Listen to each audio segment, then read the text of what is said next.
you would introduce yourself. I'm Mauro. I'm one of the owners and manage the brand office, and I've been licensed since '95.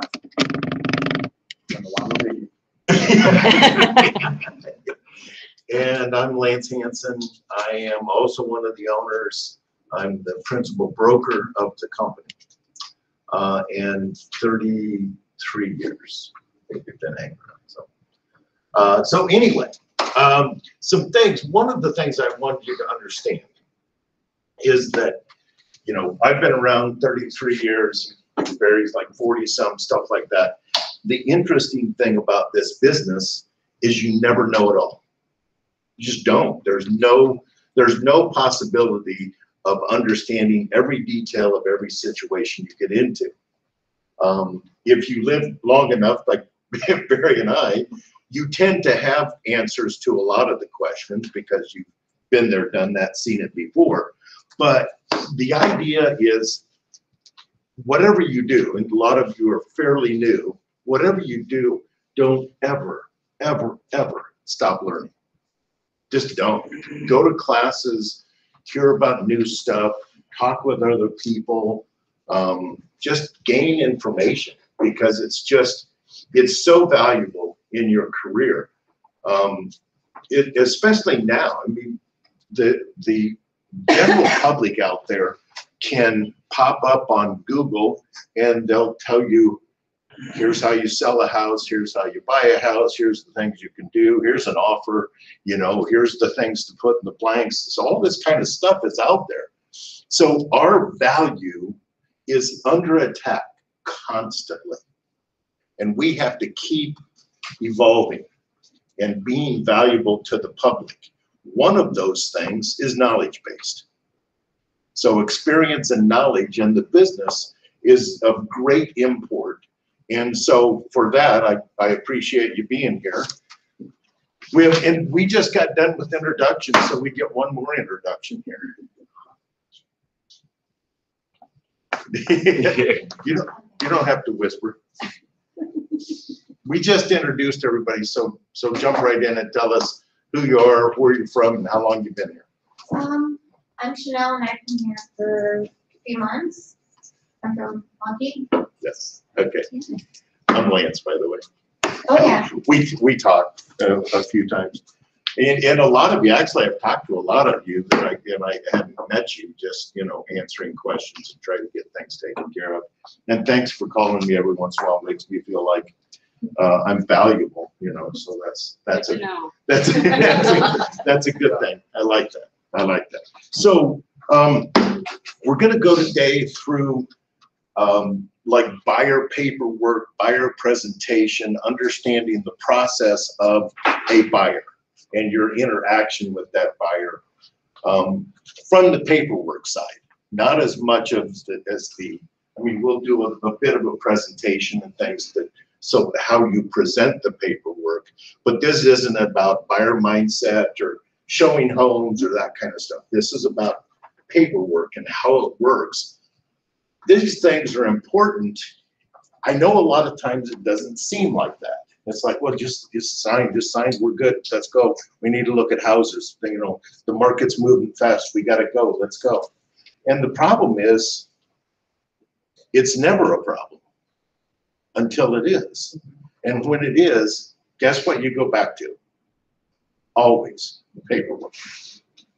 Because what it says and what you signed is how all the decisions are made. In a court of law, in any kind of a setup that you go to, it's decided by what you signed and what you said. That's how it works. So that's why paperwork is so important. You know, I mean, I know that, you know, you can get by. I mean, look how many FSBOs somehow managed to get done. I know a lot of them come through agents, but there's a lot of people that sell houses out there, and it's like no big deal and gets through, because it's never a problem until it's a problem. And then you better have a way to solve the problem. That's paperwork. So we're going to start out with, in your very first meeting, the very first opportunity that you can, you want to talk about agency. And sometimes it's like you meet somebody at a house and you need to talk about agency just verbally to start with, just to, you know, here's how it works. you know? But definitely, before you ever gather information from them, you need to have discussed agency and hopefully worked on an agency disclosure. So we're going to go through this a little bit. And the idea of buyer appointed agency, and this right here is just the disclosure of what buyer agency is all about.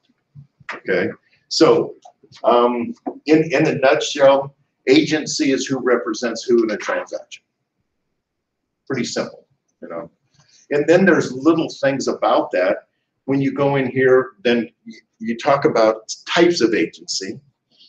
We practice an agency. Here, can you help John out there? Just comes in the door. The only door that's not this. Yeah, no, the only door is locked. Hi, John. Hey, what's up? Morning, Johnny. So the idea is that there's the different types of agency that are out there: single agency, dual agency. There's transactional agency. There's all these different things, and you can read about that. But the bottom line here is we practice what's called appointed agency. Appointed agency is when your broker appoints you to specifically represent a client in a transaction. That's what it amounts to. The reason we do appointed agency is because we're a large company with a lot of agency in it. And if we didn't have individual appointed agency, we would be dual agents on every listing that our company had.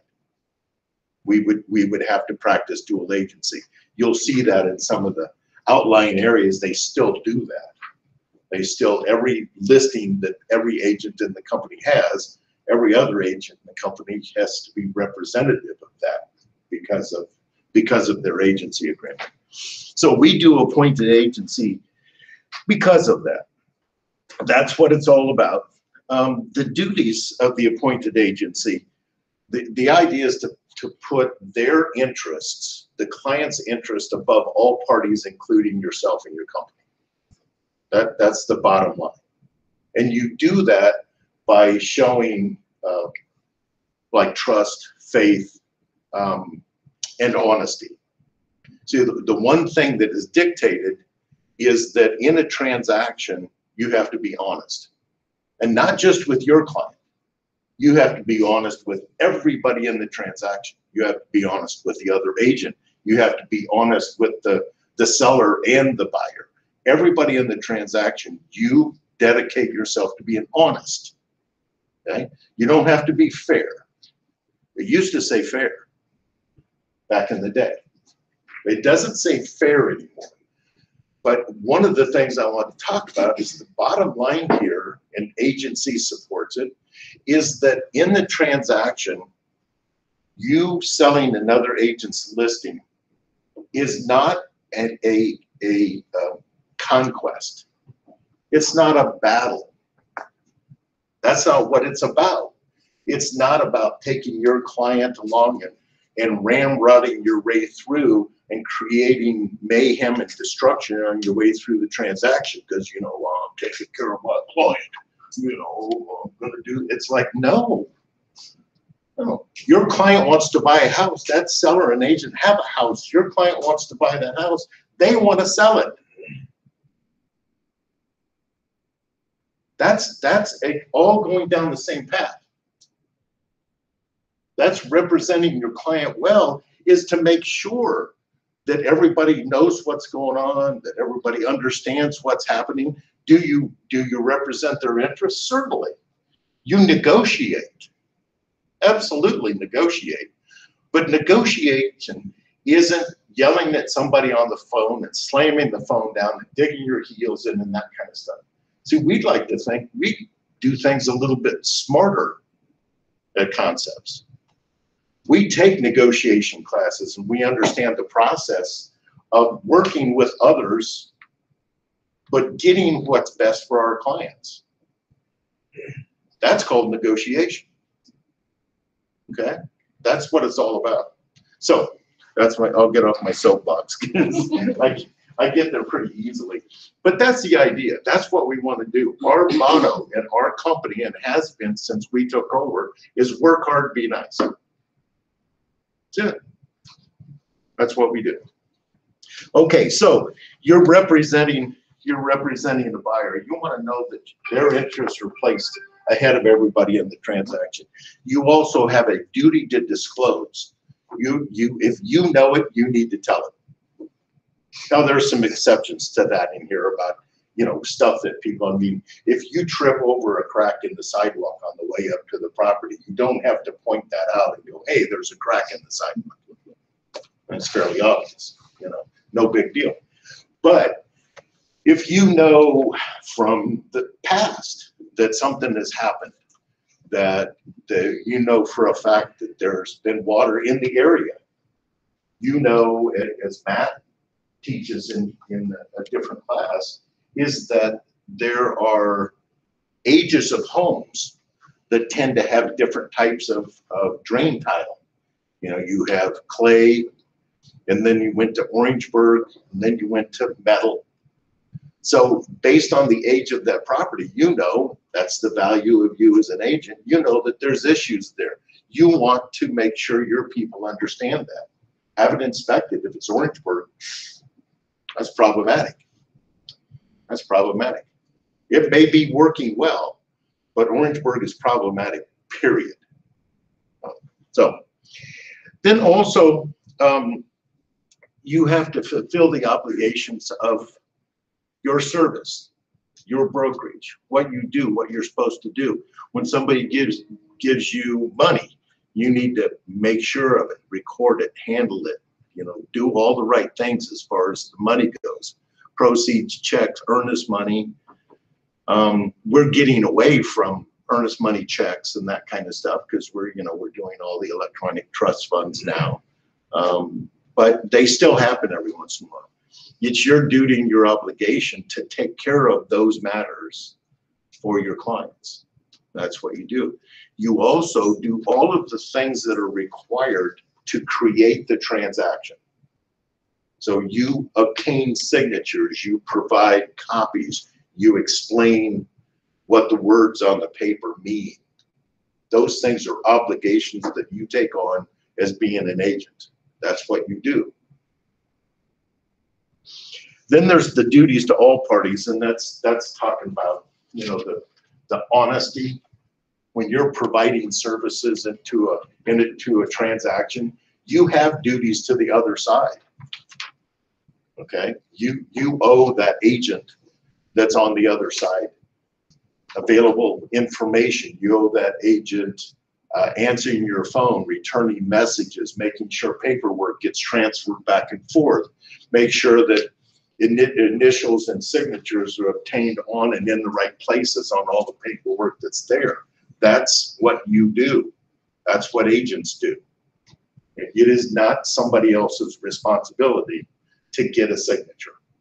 It's yours. Okay?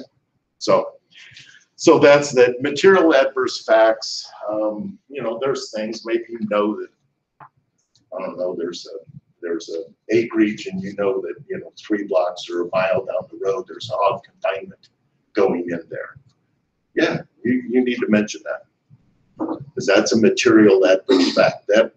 By material adverse fact is it adversely affects the property and or its value. That's what's adverse. Okay. So I usually go by if it would affect your decision to buy the property or someone's decision to buy the property, they should know about it. Whether it's even if it's material adverse, you don't feel like you have knowledge that would affect what they would pay for it if they would even buy it.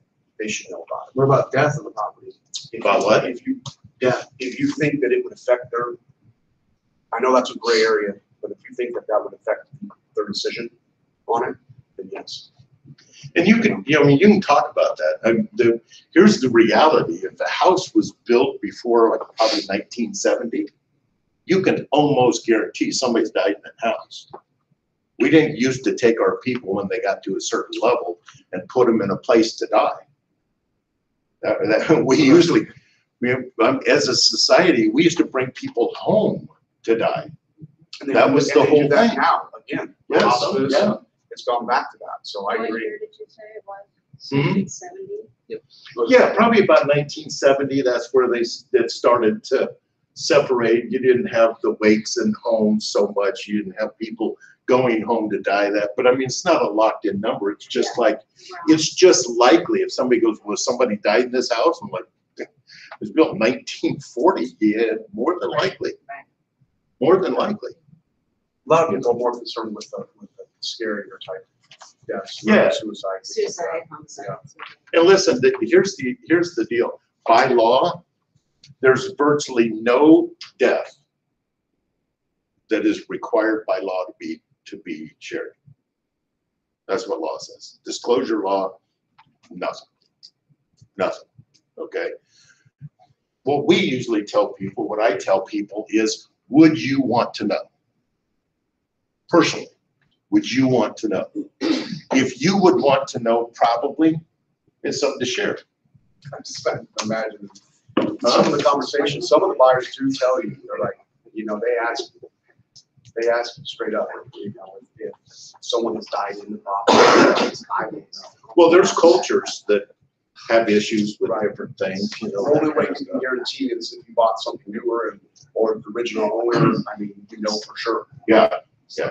So, but anyway, it's non-disclosable. But if you think you'd want to know, or if you sold it and the neighbor told them, would they be pissed at you? Yeah. You know? And so sometimes it's just not worth it, where it's like, oh, shit, I can tell them nothing, I don't got to tell them. And then you get onto the listing side, and that's a whole nother thing of, and how long does it last? My daughter had a house and listed it. It had been bought after a violent murder. I mean, years ago. And the person had bought it, done a lot of rehab work on it, fixed it up. It's a really nice place.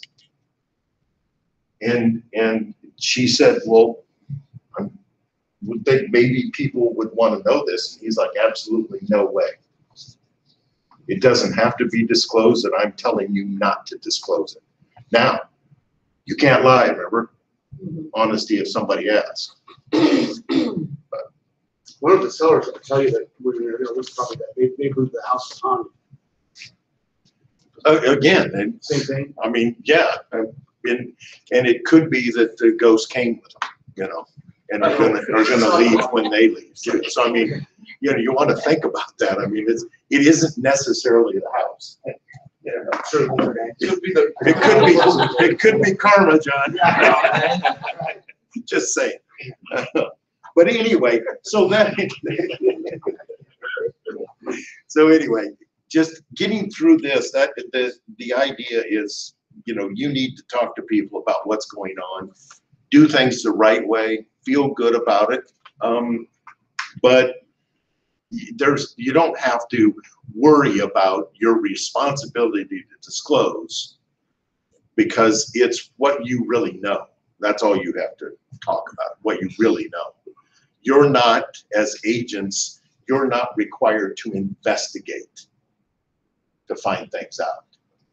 A question on that. I know this is buyers, but let's say you represent a buyer, they buy a house, seller's disclosure, there's nothing going on, but then you find out the prior owner had disclosed that there were mold issues, maybe water, and that wasn't displayed on the seller's disclosure that you were shown. Yeah. I know you're supposed to. Well, yeah, it depends. I mean, had the previous person had those issues, all of those issues were remedied before this person got it. And then since they've owned it, they don't know anything about it, because, it does state actual knowledge on the disclosure, and you have to have that. So whether there's a transfer of information through from one disclosure when I bought the house 10 years ago, and then I've lived in it, never had a problem, it was remedied when I bought it, is that disclosable again? So just because it was on the prior seller's disclosure Doesn't necessarily mean that, but if it still exists, yeah, because they've gained actual knowledge, because that was disclosed to them. So if they don't, at that point, they know about it. Has it been fixed, remedied, repaired, the issue's gone away, whatever it is, in fact, that may be that it's fine now. So, Yeah, I mean, the self-disclosure doesn't ask, has there ever been water in your tenure? It says, do you know that there's ever been water in the basement? actual knowledge. So if they were told that there was at one point, why wouldn't they have to put? It was disclosed to us that there was water in 1998. Yeah. And we have nonsense, That would be best. none that we've seen since our tenure. The one thing about that is that if you get into any kind of a dispute or that kind of thing, they do have actual knowledge because it was presented to them and they signed it. That's what I'm saying. So they have actual knowledge. No one ever gets in trouble for over disclosing, right? That's the under disclosure. So anyway, that's your duties. That when you go to page 2, then it talks about this is about the process of you being, I call it hired. That this is where you actually hire me, because this is where they request that the broker assign you to them. Can I ask for this? That appoint you. If you're on a team and you're splitting commissions and you're getting paid, both your names should be on here as appointed agents. So in your case, Aaron, you would want Mike Reagan and yourself on. Yeah. If you're out of town and they're calling Mike and you're all kind of, both of them should be on here. So just FYI, okay? Yes, wait, that's a good point. I actually discussed that with the head of the real estate commission about that. Because I found out that somebody had been putting, it wasn't one of our people, but somebody had been putting the team name in there. And they're like, we don't recognize team names. Because we don't license teams, we license individuals. So if there are more than one individual that is associated, all their names need to be on there. And I do know one team that we have in our company that actually adds a page. And it lists all the team members on it. What about licensed assistants? If they're Could be, yeah. if they're serving the client, Yeah. and there's Well, you wouldn't have a licensed assistant if they weren't serving No, no, clients. Yeah. Yeah. The fact that they're Be licensed licensed. probably brings them into that fold then, because they are answering questions, filling out paperwork, having contact with the client. So yeah. I think Giving probably- specific assistance, right? Yeah. And that's the definition. Yes. Yeah. Before you go on, how do you guys cover the, page 1, the affiliated businesses? Oh, but How do you like thanks that? for bringing that up. I had You're meant welcome. to. I earned my 20 bucks. Yeah, there you go. I actually meant to talk about that. The affiliated business disclosure, what that does is tell people that there's an opportunity, a chance, or a likelihood that these services pay you and or the company gets money from those. We get money like for Cinch or home warranty. They pay us to be our preferred provider. They give us money that allows us to do marketing and that kind of stuff. But they give us money to be the preferred provider. So we want to disclose that in fact we have some remuneration from those people. And so the people need to know, is there a reason that you are saying, hey, Cinch is available? And the reason is because, yes, in fact, they pay to be our preferred provider. We don't have any such thing as you have to. They're not required to do It's so. not required. Nope, not at all.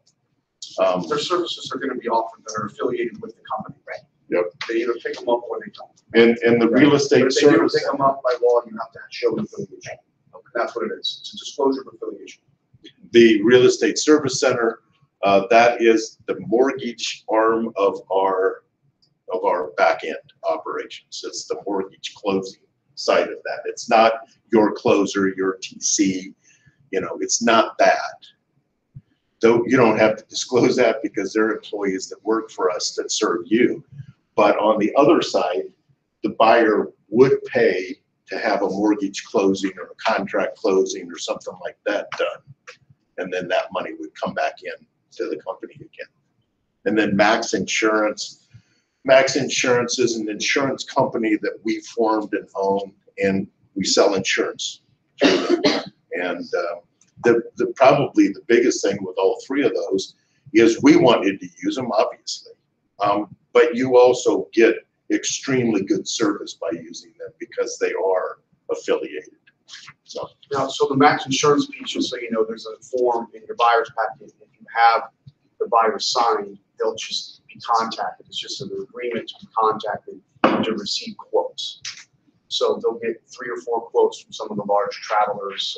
You got some with State Auto or something like that. I think there's, so, and your buyer can pick up those quotes if they want to or not. Okay, so it's kind of a nice convenience thing if employ that. But they have to sign the form in order for that to take place. yeah, It's not they a agree. required form. So Yeah.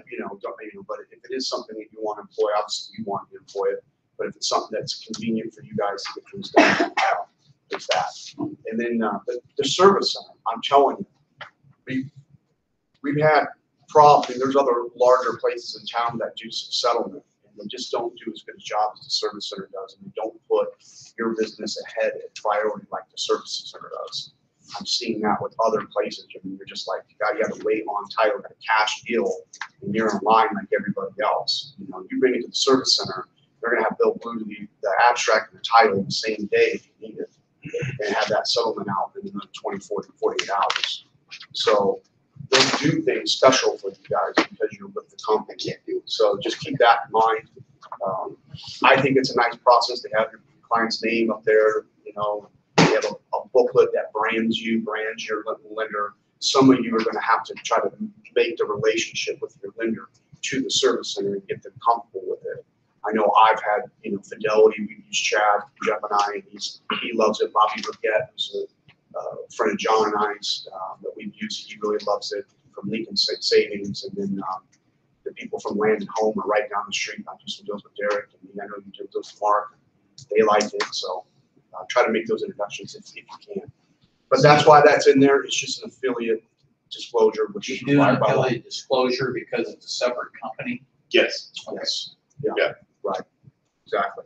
Well, once you're done breaking down the rest of this, let's teach how to summarize it really fast. Okay. And it's really what I want you guys to do is feel real comfortable with just being able to explain this to your clients without going through the 30 minutes of it, but being able to explain it in about 45 seconds. All right. So then on the back port, it talks about the appointed agents and when you ask, to have this particular agent appointed to serve you in the process, that kind of thing. Then it goes down and talks about the agent's duties, representing you, and they owe all the duties to you, as discussed on the prior page. And then the dual agency disclosure, what this piece says is that there is the possibility that dual agency could exist. This isn't that you agree to enter into a dual agency situation. It says that it can exist. Without this, an agent can't show you their listing. Okay, they can't show a client their own listing without having this. It needs to be agreed to that they want to get into that situation, whether they buy it or not. And if they buy it, it would go into a dual agency, which we'll talk briefly about, and further explanation and that kind of thing. Then the possibility of separate representation. There's other agents who work for sellers and other agents that work for other buyers. So you need to know about that. The other buyers section just says that house, you could actually have more than one buyer looking at that house, possibly considering making an offer on it, that kind of stuff. The compensation of the broker, they're generally paid by the seller and the landlord. There's cooperation. That's what our MLS is about. In the MLS, the reason for that, sharing information, all that kind of stuff. But the MLS, the idea behind that is cooperation and compensation. That's what it's all about. The bottom line is that everybody works together. We end up with right now, I think we were 2,800 listings maybe out there of residential. But we end up having lots and lots of inventory, not as much as we'd like to right now, but we have, you know, all of that to sell because of the cooperation we have with other agents. Okay. And then compensation just says that the seller has agreed to pay you a certain amount to bring them an offer and work on selling their property. Okay. The buyer broker compensation, I'll be changing the wording on that because it's actually not correct. That was put together a while back, but yes, ma'am. Oh, I thought you had your hand up. But the buyer broker compensation is actually fees that for us to do all the things that are required by law. We have to, like everything, if a buyer signs a piece of paper, that has to be in our file for a minimum of 5 years. And in some cases, depending on the situation, it goes all the way out to 10 years, depending on the type of loan and that kind of stuff. That stuff has to be kept and preserved by us and become available if there's any kind of lawsuit, tax issue, ownership issue, that kind of thing. So there's a lot to it. There's a lot of back-end stuff that surrounds that. So that's what that's for. It's not a money grab. There's a lot of stuff that we have to do to take care of the buyers and their paperwork and their process. So are you going to use compliance? Yes. Is that your word? Yeah, that's because that's correct. As I studied more and more about that, and because we work in different markets, we have the Quad Cities and Cedar Rapids and Ames, and in one place it actually was like, yeah, you can't do compensation. Yeah, it's because horrible to explain. What the compensation says is that you're asking the buyer to pay you more commission. Yeah, right. And that's not the case. Yeah. You're asking them to pay so that you can do all the things that are required. So it's compliance fee. Okay. So that's So I have a buyer, first time home buyer right now, and his parents are very involved and he's young. Yeah. And they were reading through my paperwork, and before I switched brokerages, ours was $395, and she's Yeah. like, wait, why are we paying you an additional $395? Not that you're worth it. And I'm like, right. it's not for me, it's regulatory and compliance, Yeah. you know. Right. And they explained it that Yeah. way. We do, there are, just so you know, and I think everybody probably knows that we charge as a company $175. That's what we charge. We have made it available for people because agents are involved in that compliance issue. They're involved in getting the information, you know, putting it in, making sure it's in the file where it belongs, that kind of thing. And so because of that, we've given the agents the opportunity to put a 340 compliance fee. Is it 340? Yeah. So it's a 340 compliance fee that's on there, and then the agents are actually credited back $165 into their account for that. So I just wanted to tell, you know, that is like, I don't make any off of that. Right. You do provide a service that does get you some of that money if you do the 340. So when will that wording be changed? Probably soon, you know, because I just changed it in the Quad Cities to reflect that. What is it going to say? Hmm? What is it going to say? It will be referred to as a buyer compliance fee. Okay. Instead of a buyer broker. And I think, is that going up to like 500 or no? No. Some, you can put whatever you want. Some agents charge. Well, you can. It gets harder and harder to justify. So if you're going to raise it above 340, you better have a reason. You better have services that are pretty outstanding, other than I just want to figure out a way to charge you more money. Right. Because if you can't explain it really well, it's You gonna gotta get be careful. it's on gonna get VA tough on VA closings won't allow it on, so you gotta get out of closing, the minimum of 175 or pay it out of yourself, you know, do something for a veteran on the ground or something. There's a lot of agents. So there's some places. So just keep that in mind too. So So also when we're explaining this, can we, say, you know, I know it's $340 out of your pocket up front here, but we can add that to. Never up front. Well, not up front. Yeah. But at the closing table. Mhm. They'll be Can we understanding. add that as a closing cost that the seller pays, like a line item?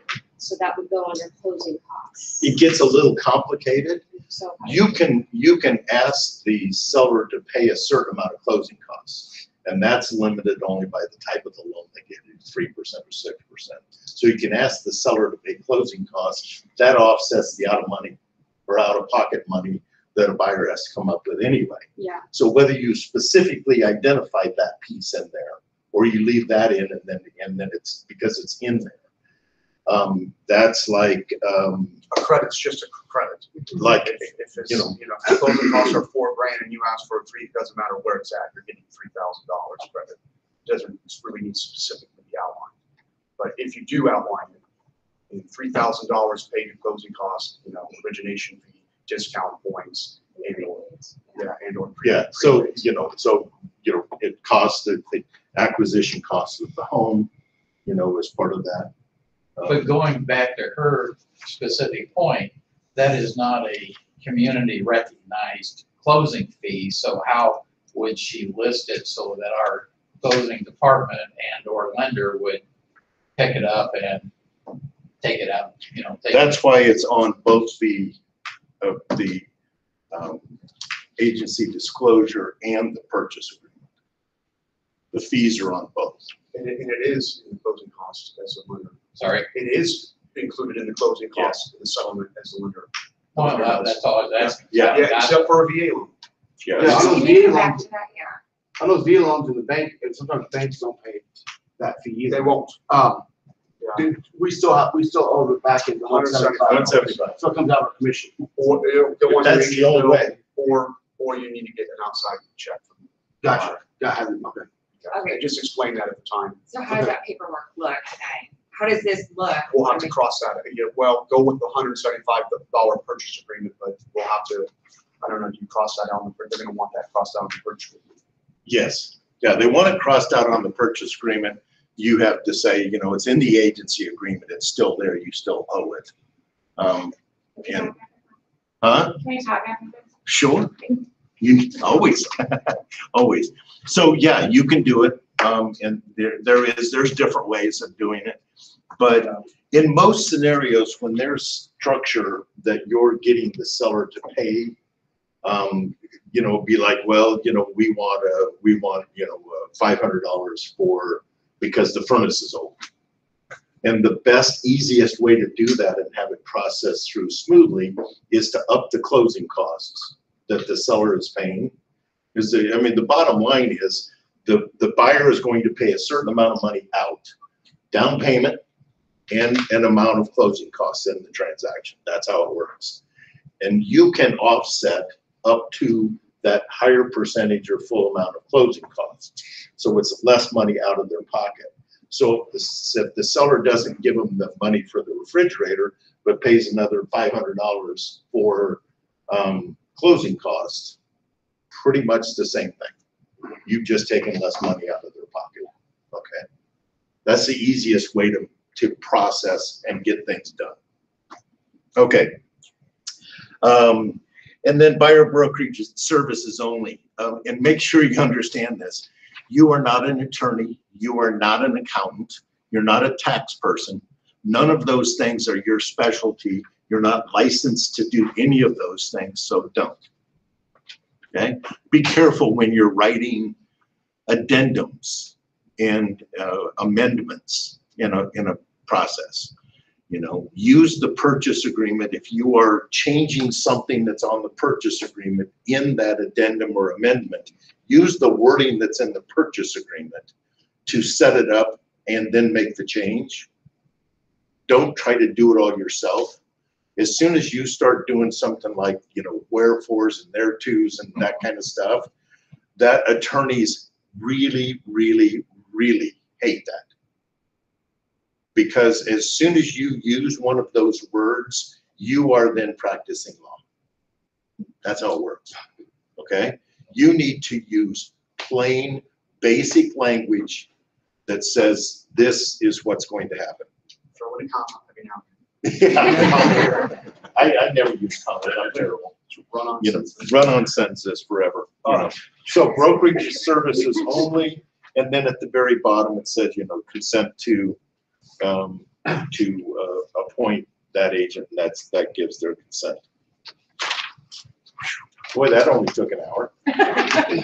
Now, if you guys are getting this, you're not gonna spend an hour explaining this to your client. Nope, let's do it. Let's break it down real quick into how you go through it. I mean, it is important that you know every line of this though. And that's kind of what he went over. That way, if they ask you questions, what about, you know, page 2? But this is something that can be explained in 20, 25 seconds. So exactly, it just gets going, right? Go. How would you do it? You want me to? Okay. So I don't. I'll tell you how let me tell you how I do it. Really quick. So if I'm sitting with this is the first form I would go over before the purchase agreement, you know, anything like that. You want the buyer's appointed agency agreement pulled out. And I tell them, this is just a disclosure of agency. This just goes over who's representing who in this transaction. There's really 3 different types of agencies our brokerages offer. The first time is exclusive appointed agent where I'm going to represent and my broker's going to represent you and your interests only.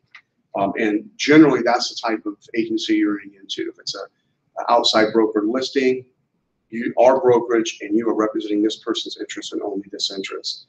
Now, the second representation, if it is your listing, then you're going into a dual agency situation where you need to go over the dual agency form, which we'll cover, and go over what your responsibility is as a dual agency, what you can, what you can't do, what you must do. And as Lance mentioned earlier, you always have to act in good faith, right, and be honest. All right, if you can do that and be ethical, you'll never have a problem with dual agency. The other type of agency is if I'm going to go sell Barry's listing, right? I tell them that our brokerage is representing both parties, but us as sub-agents will represent your interest individually. All right, so they know that I'm representing their interests. I'm not, and Barry is representing the seller's interest. The broker has both parties' interests at heart. So and then the second page, I tell them, they see my name right here. The second page, by signing the second page, you're appointing me to represent you, and you're appointing Remax Concepts to represent you. That's it. Very easy, right? Lance, what I missed? I know I probably missed something, Barry. I'm Affiliated business. affiliated business. Okay, go ahead.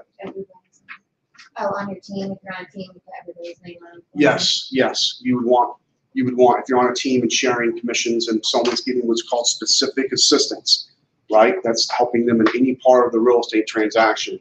You'd want their name on here if they're licensed, all right? So how many? I'm in a team of like 16 people. Do I have to list everybody's name or? Well, you're supposed to. You're supposed to. I suppose if it was me, I would identify who's going to be contacting this client and are they licensed. So if Danielle's going to help work this client and be in communication, her name needs to be on here. She's certainly being compensated, so I would put her name on there. And if it's only you and her being, I'm sure she's not compensating the entire team. No, it's probably for me, it'd be just you and her. Okay, but yeah, the only thing goes to, and where you get into the rules and the law that's involved in that part, is that you guys, like, and I'll use Danielle because she's got a huge team, but you guys sit down sometimes and you have a meeting and you discuss everybody that's out there, all your listings, what's going on, buyers that might be available, all this kind of stuff, what they're looking for, how much their base is, and you discuss all of that. So now you have just shared that information that you gleaned from a buyer with the whole room.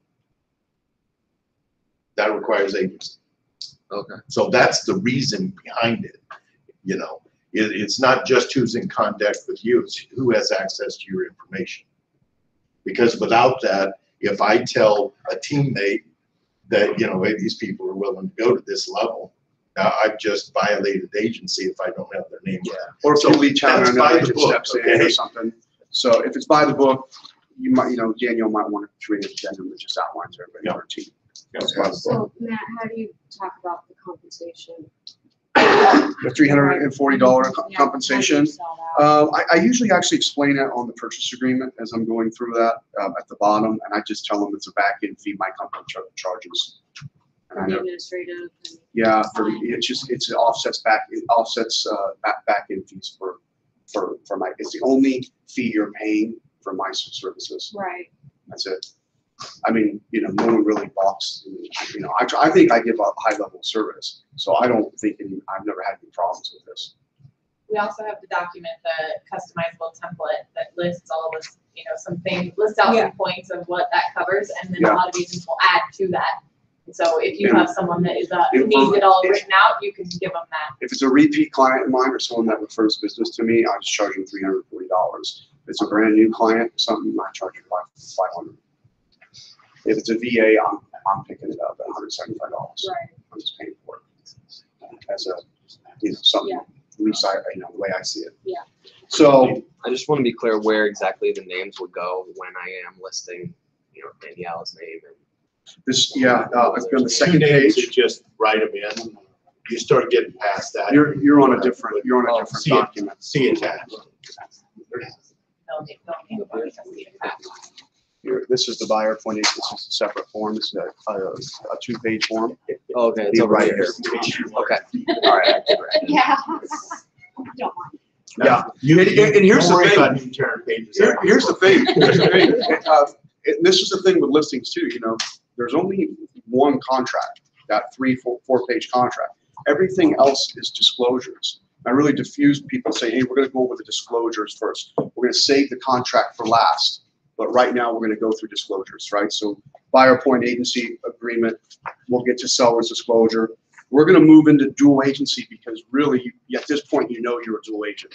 So we want to be able to explain that. Real quick, not to hang on to this. No, you're all right. Concept, but this is specifically for concepts, right? We might be competing against other agents. Like let's say somebody is Keller Williams, do they also charge these fees? Like, are we competing? If I'm sitting in an interview with Most have fees of some sort. Okay. Yeah.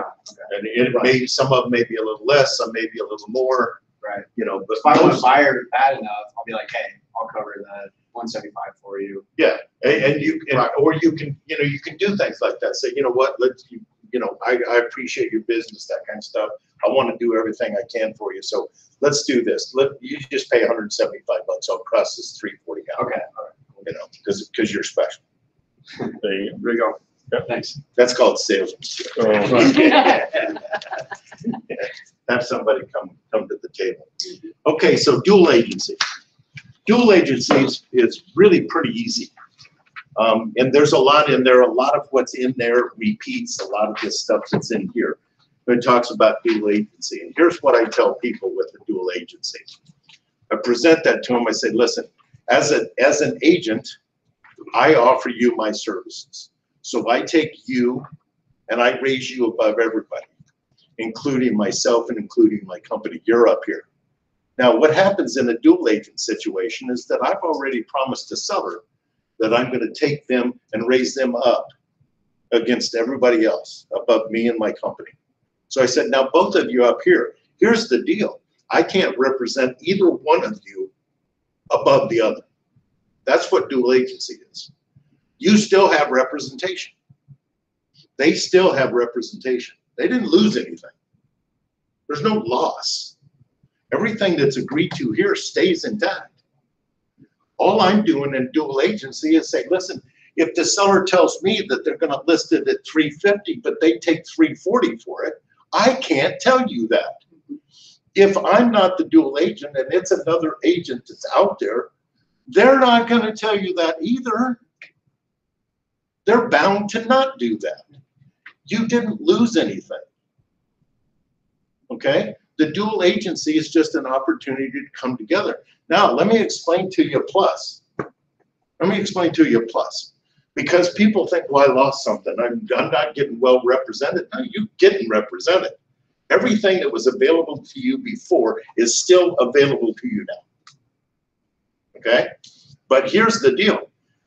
Let's say that there's an issue, surprisingly, in the transaction, I know. But let's say there's an issue that comes up.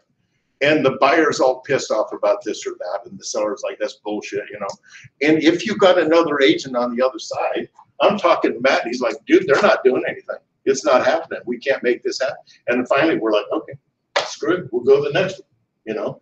But if I'm in the middle and I know the seller and the seller's interested in thinking or wanting this, and I know the buyer and the buyer's interested in thinking and wanting this, and I'm like, you know, if they did that and these people did that, we could get around the problem. I don't tell the seller what the buyer, and I don't tell the buyer what the seller, but I know that there's a way to get past this roadblock, this problem. That's the advantage of dual agency, is I know what's going on both sides. I can figure out a way to get through there and make it work for both parties. So there's an advantage to dual agency. And I will argue anybody else out there that tells me different. Because I've done it. Besides the double commission, there's No, I tell them that too. I said, like, outside of me getting paid more. Yeah. I mean, you got to be upfront. It's like I'm gonna get more money. Well, they know too. But I mean, you're doing all the work for the seller, and then you're doing all the work for the buyer. It's not like I should take a cut because I'm doing the same work. It's like, no. And I tell you, you have your listing with the service center being processed. You probably have your buyer with your lender of choice. It's a nice, sweet little package, you know. So that's dual agency in a nutshell. There's not a lot more to it than that. And the time to talk about dual agency with your seller is at the time of the listing, preparing them like you were. I mean, here's what I say: so you're employing me to sell your home. So if I get a chance to sell it, that's what I want to do. Are you comfortable with that? You know, oh yeah, walk people through. You know, so I don't get them to sign this form at the listing, which is not a horrible idea, but but I do go over it. I do go over the possibility of it when you go with the seller's appointed agency. I go over the same thing, okay? As far as breaking down this form to your buyer, just really quickly, by this time they already know that they're at the listing. They know it's your listing. And I just cover what Lance kind of went over really quickly. I still have to be act in good faith and honest to all parties, but I can't put either one of you at a disadvantage when we're negotiating.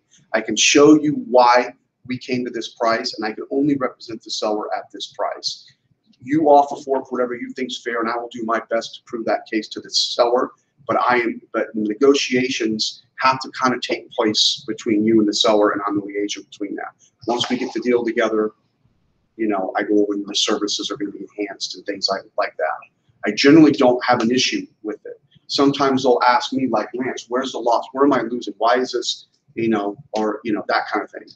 And I tell them the same thing. I'm saying, listen, if we were making an offer on an Iowa Realty listing or an outside brokerage listing, and the listing agent told me something I thought we could use to better our position, I would share that with you immediately. I cannot do that in this case. In the same way that if you tell me your negotiating strategy, I will not run back to the seller and tell them your strategy. I cannot put either one of you at a disadvantage when we're negotiating. So, and I leave it at that. Most people I've built a relationship with, and they're very confident in doing both sides of these things. It's obviously a necessary form if you're representing both sides. So, explain it real quickly. Hopefully, you can make people feel confident in who you are. You've already built trust. You've already built rapport. And the whole point of this class is to give you a knowledge base to have a certain level of confidence. Okay, that's the whole thing. Be able to explain these quickly and know how to have, and that confidence will empower you. All right. Our next form is the seller's disclosure. The first box there goes over which parties are exempt from filling these out. Okay. And when I'm working with buyers, I usually will explain the 4 ways to protect yourself as a buyer.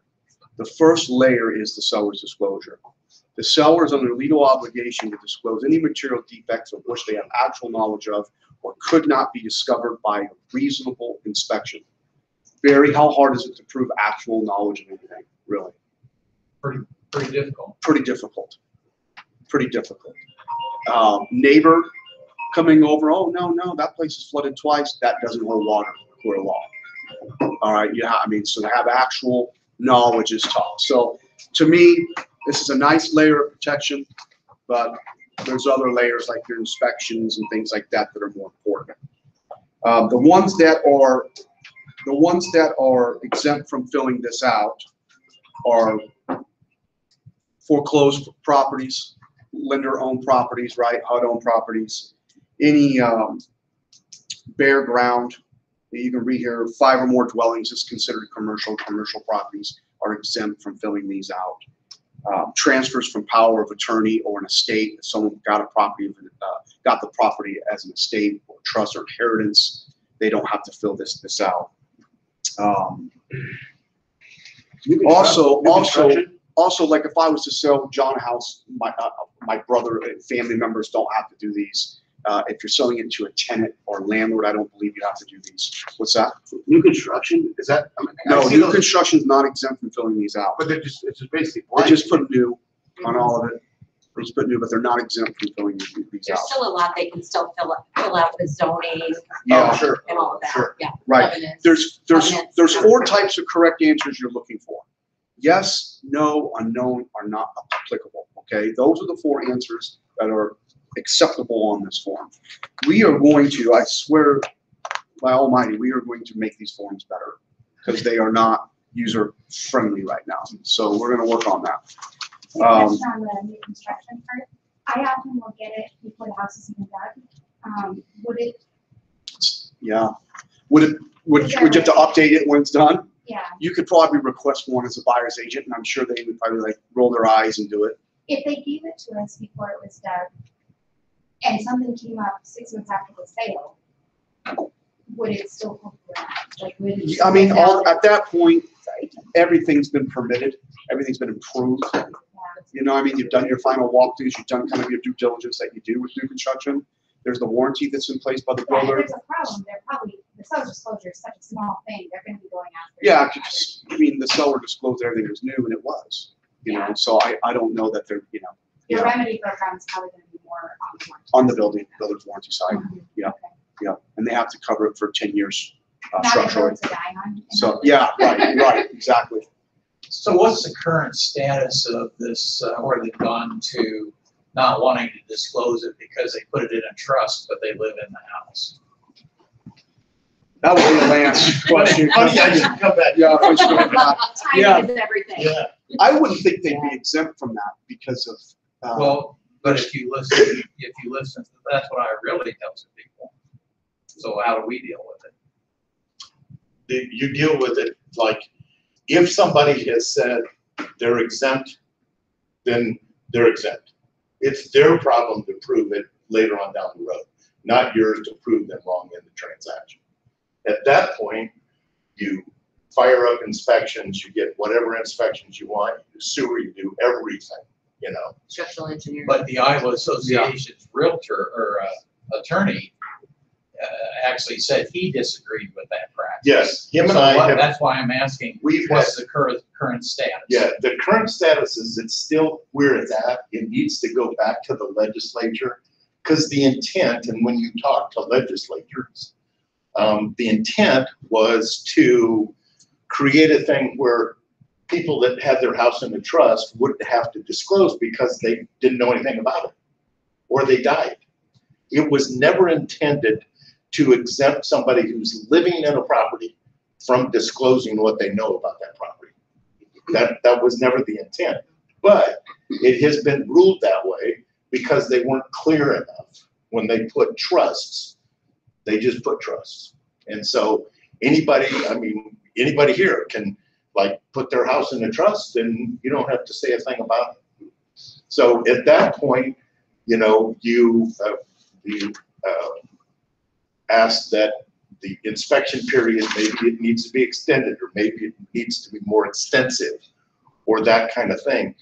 And then also, see, they can't lie. So if you ask specific questions, you know, during your occupation of the home, that kind of stuff, you know, has this happened, they can't lie to you. They don't have to disclose everything, but they do have to answer questions if you have one. So I could screw their minds around by taking the seller disclosure statement that has nothing on there, just at the time of the presentation, just go through each. Well, yeah, you could try anyway and see how it worked. I'm sure the other agent would be, you know, would fight that. But yeah, it's just that it's been morphed into, you know, a way to get around something. And here's the deal: if somebody's living in the house, this is me personally. If somebody's living in the house, claims a trust and claims exemption, I am automatically very suspicious.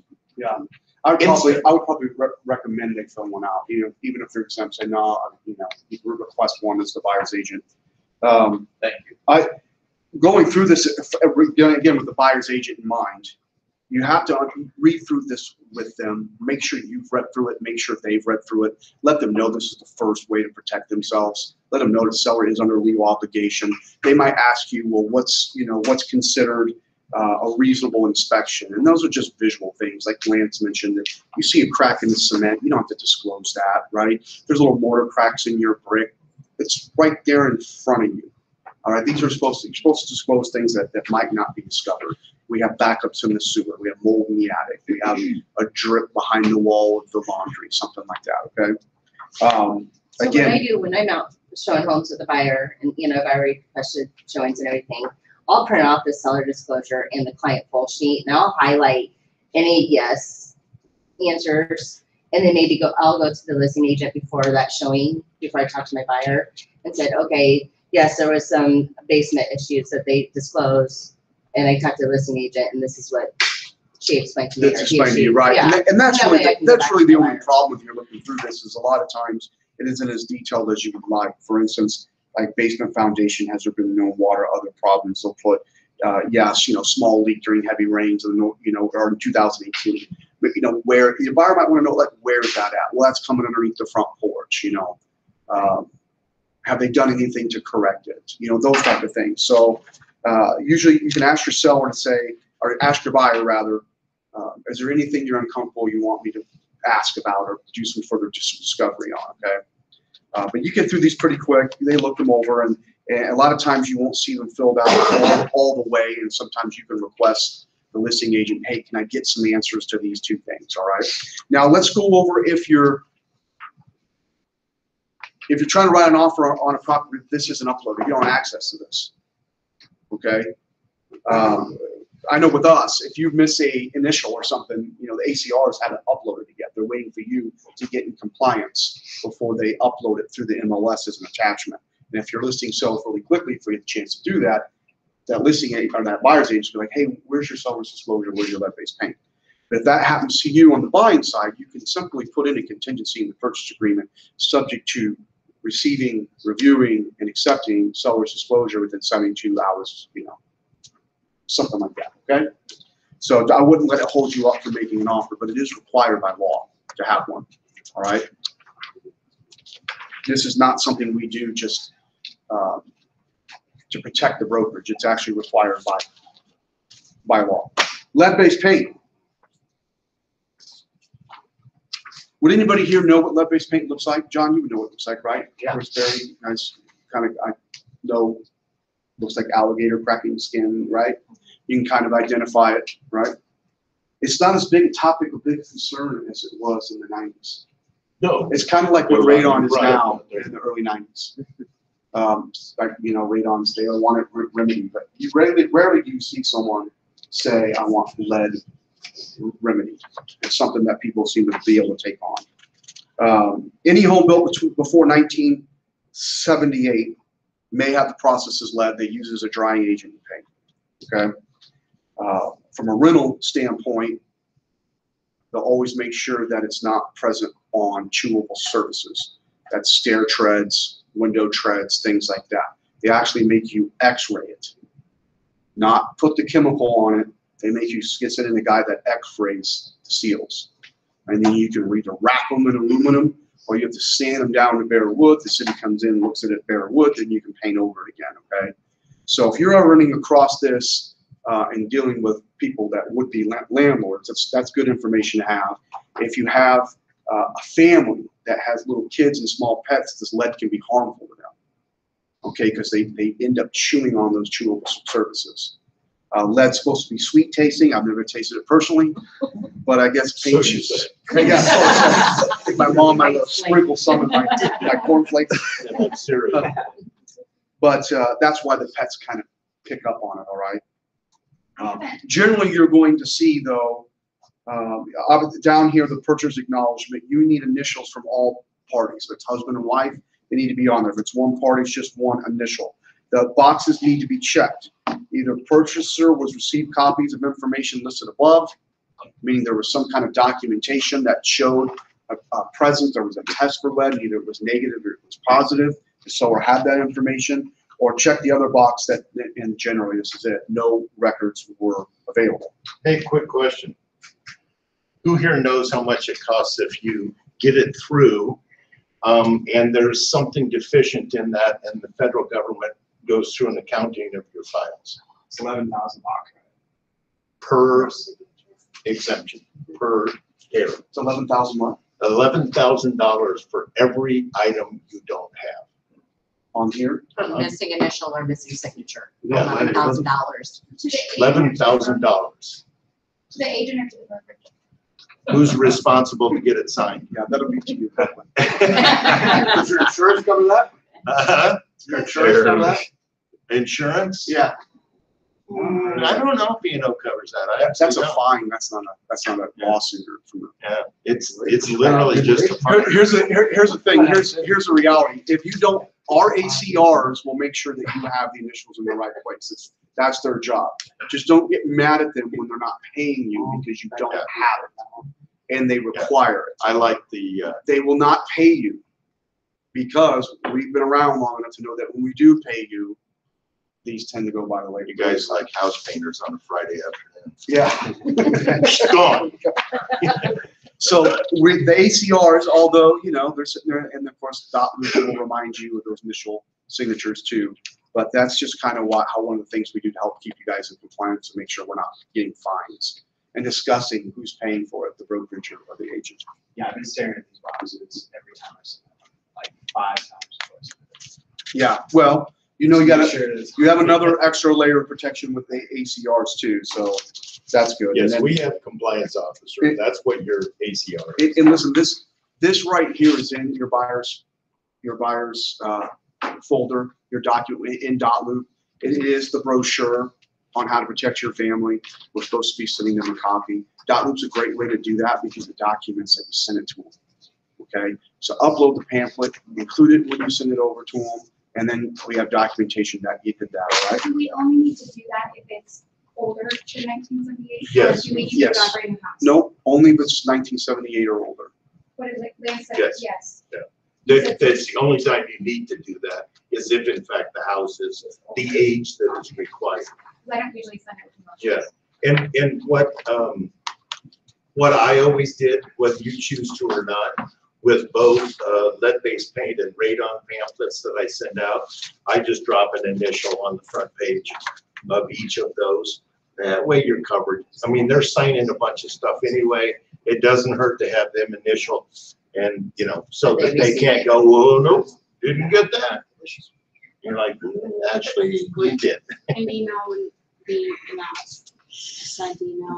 You know, maybe, but I mean, they're already getting all that stuff in the .loop file and Yeah. places to initial anyway, so Yeah. why not throw an initial on there and let it go to them and Yeah. have them take care of it? And there's not a lot of paperwork for a buyer normally. You know, you're in your loop, you got your disclosure, sometimes your lead-based paint, your purchase agreement, your pre-approval, your buyer's point agency. Yeah. There isn't a ton. There's, you know, four or five documents. So, and for those of you newer agents that haven't gotten on the .loop class yet, obviously get on that. That'll be a big part of how you draw up this paperwork, okay? And make it easy on yourself. We're gonna move to purchase agreements. This is kind of the meat and the potatoes of the whole thing, right? Yes. Potatoes. Good. Good meat, Oh, potatoes. do I get to come? Meat Tukaluro, what's his name? From Porky's. All right. The nice thing about this purchase agreement, not all brokers have adopted this, but a lot of them have. And I think it's been a good thing because you're not having things slipped in on you in certain areas where it's, you know, like a Coldwell Banker would have seller or buyer requesting closing costs. The second page Ours had it on the first page. Iroti has it on the third page. You're constantly missing things and having to eat that. So it's kind of nice to everybody kind of know what this is. I thought you guys did a good job. Lance was actually part of the board that approved this purchase agreement. I know they put a lot of time into it and just trying to fill holes. We're going to go over this purchase agreement in depth, and then we're going to go over how to just summarize it, okay? Then we're going to kind of get into, because this is really the most important thing, to know this thing inside and out. You need to know it every word. Then you need to know how to skim through it with your buyer and explain it to them in a real simple way. So Lance is going to dive into how it more in depth of what's going on, and then I'm going to come up and skim through it like I would with a client. Okay? Because He's a great skimmer. Yeah, Lance has been licensed 37 years, but he hasn't sold a house in 7. You know, So if you get a text that says Lance is out showing and needs to Yeah, get a gift card, Take cover. Everybody knows that's not the case. It's a lie. They're trying to get you to buy gift cards for them. Hey, real quick, Lance, before Yes. you start. I know there's been talk about making this, like I've dealt with an Ames property. Mhm. And obviously they're on a different MLS, Mhm. so they haven't adapted this form. Right. And I know there's been talk to unify that. Well, there's a lot of talk. I mean, Dollars. I'd love to unify Ames with, Mhm. Central Iowa with DMAR. We haven't accomplished that yet. Okay, Great That it would be nice, right. to do that. But we'll see. I know, I just know the other agent I was dealing with, and she was just like, oh, wow, I'm not used to this. And so she was really dissecting it. And Yeah, well, and that's the thing is Which is that the majority of places outside of the Des Moines market have, standard stuff, that they use. They all use the same thing. And so it's like, I mean, their world's really pretty simple, pretty easy, because they all use the same thing. Two things to understand about that. One, no matter what they tell you, it is not mandatory, because it's against the law to try to make it mandatory that you use that purchase agreement in their marketplace. So you don't have to. And number two, number two, it's just going through a purchase agreement. You should be knowing enough about them at some point that when it matters. And we'll talk about the high points of this, and you'll know something. You're like, I need to read. We had a company here in town prior to that. I think they've adopted this finally, but they changed their purchase agreement, and nobody else had done that. And they didn't say a word to anybody, but they changed. In fact, I'm not sure they told all of their agents, but they went to honor before in possession or in closing. They went to honor before. Everybody's like astounded, like, well, they'll happen. And when you find it when there's a problem. Right. And so, yeah, they slid in honor before, and nobody caught it. So honor about has always been, now, as soon as you leave Des Moines, honor before is standard. Right. Everywhere else. So just have an awareness of the things that are in there. So anyway, we'll go through this a little bit. I'll try not to belabor it. I certainly could. But I'll do my best. I'll do my best not to. So the first thing about this is the agency. Somebody asked the other day on First to Know. They were wanting to know about that. Somebody went to class and said that the law class said that you had to present agency, as you were presenting an offer. And they said, should we be sending our agency agreement to the listing agent? And it's like, no, because the first thing that's in the offer is agency and who represents who in the transaction. So you don't have to send your agency agreement to the agent. Most of them will go, they must be new, because you're sending the agreement to them. So that's discussed in there. Then it goes in, talks about the calculation of days.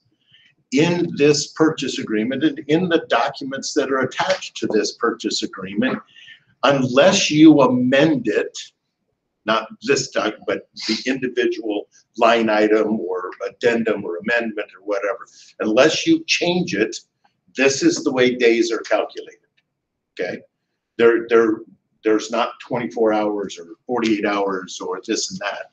It is days, and it's business days automatically, and the business day is defined, starts at 12 a.m., goes to 11:59 p.m. That's a business day. So I get I have a clause in here that has a day deadline on it. And so Friday at 4 o'clock, we get everything signed and that kind of stuff. I have 2 business days to do something. Okay, so that means Friday doesn't count because you've only got a little piece of the day. Saturday doesn't count. Sunday doesn't count. This week, Monday didn't count because it was a holiday. So your 2 business days would have been Tuesday and Wednesday, and it ended at 11:59 p.m. Wednesday.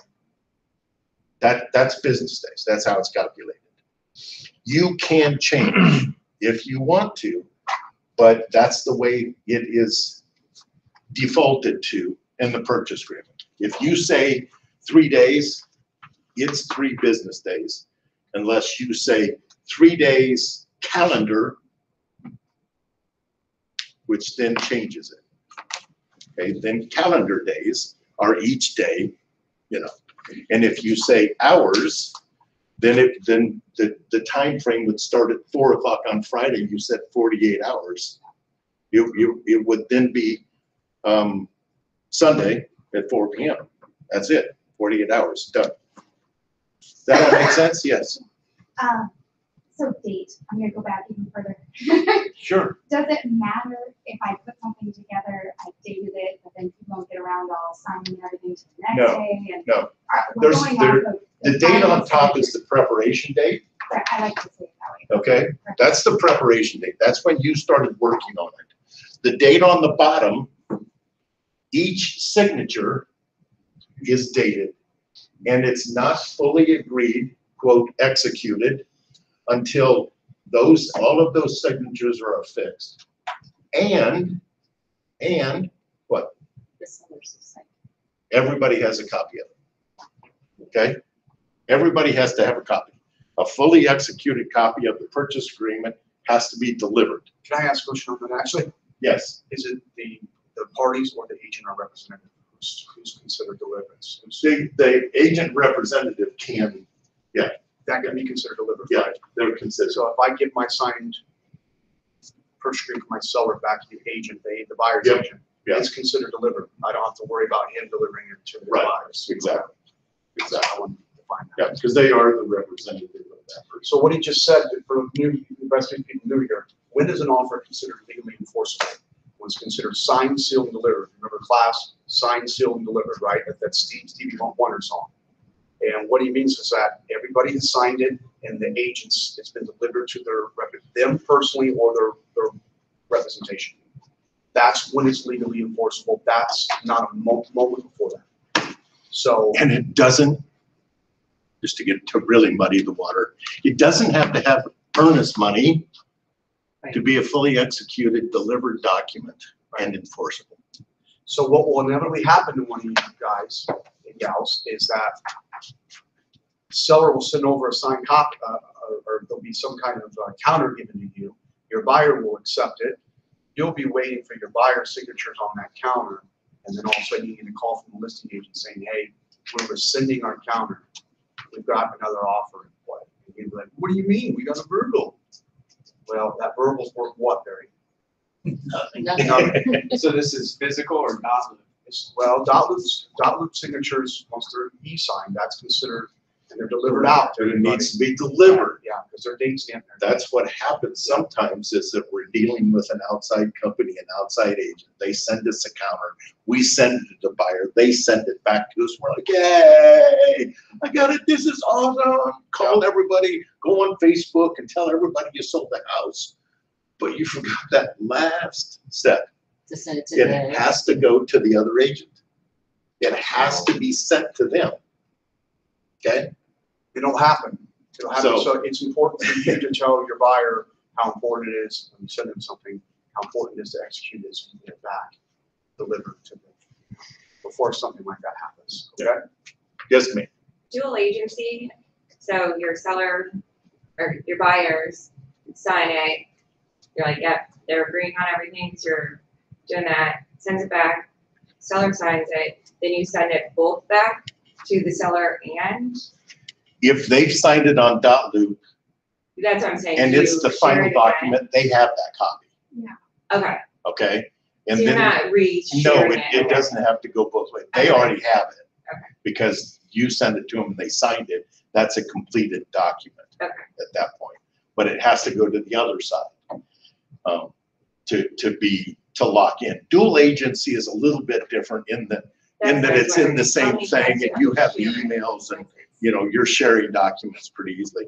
I just don't want anybody to drop the ball and celebrate a transaction when it's not finalized. Also, if it's a dual agency, once your buyer signs it, you send it back to your seller signed, it's very. Okay, I just didn't know if we had to re-share it again. No, Okay. it should be good. So just so I, think I understand, I'll do it accordingly. Yeah. So if I send it to, it's fully executed by everybody and I add the other agent on there as view only, they don't get that until they get fully executed as well after that's done. Is that When, correct? as soon as you send it to them, they have it. If they're part of your loop and I finish up on a signature with somebody. Yeah. So they will get the No. full, Not You to have- share with them. You have to share it with them. I gotta share it. Yeah, and Yes. always, guys, always hit the PDF button below. Yeah. Always hit the PDF button when you're sharing something. Just to make sure, Just send it to them in a PDF. because people go, well, that .loop never works. for Yeah, me." especially if they're with an outside brokerage, it doesn't work Yeah. with Dom. It makes it a lot easier. They all do, To but download it and get it into their system. I always do that, but I had someone mention concerns about security when we attach the PDF. In other words, we're bypassing .loop security mechanisms because we've now put everything into a. it's a it's PDF. inside .loop. It comes through .loops. But when they email get a system. PDF to their personal email, that PDF is searchable Yes. by a hacker or Yes. whatever. So especially like a listing. Yeah, well, don't we send a have- copy of their earnest money check.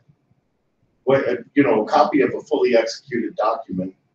Right, I'm thinking more social security numbers on the authorization for mortgage release. Oh, no, never. Yeah, No. yeah, No. because That, people will you do, should never have to send that to anybody. right. You submit that to the back end and Yeah. that's, But this, I've had the same client where this came up, wanted a PDF copy of everything. And then was like, wait a minute, this is coming through my email. share it with them Security on concerns documents. Yeah, would you be need to that log into that loop I and can send share it. yourself. I can share it inside .loop to you, or I can mail you a copy, or I can take a picture and text a copy to But your you. only real concern But is don't that email. mortgage form, that anything that's the seller or the social security numbers and their money check. Yeah, and you'll find, little by little, social security numbers are going away. That's just not gonna stay on there. They're inaccessible in like your recorder's office. They stopped at a certain date. You can't go research those because they have little social security numbers on them because that's how they did filings and stuff. So that's why you can't search back further in the recorder's office, is because they blocked off that when they required social security numbers. So it's going away little by little. That's happening, and you'll start seeing that go away more and more.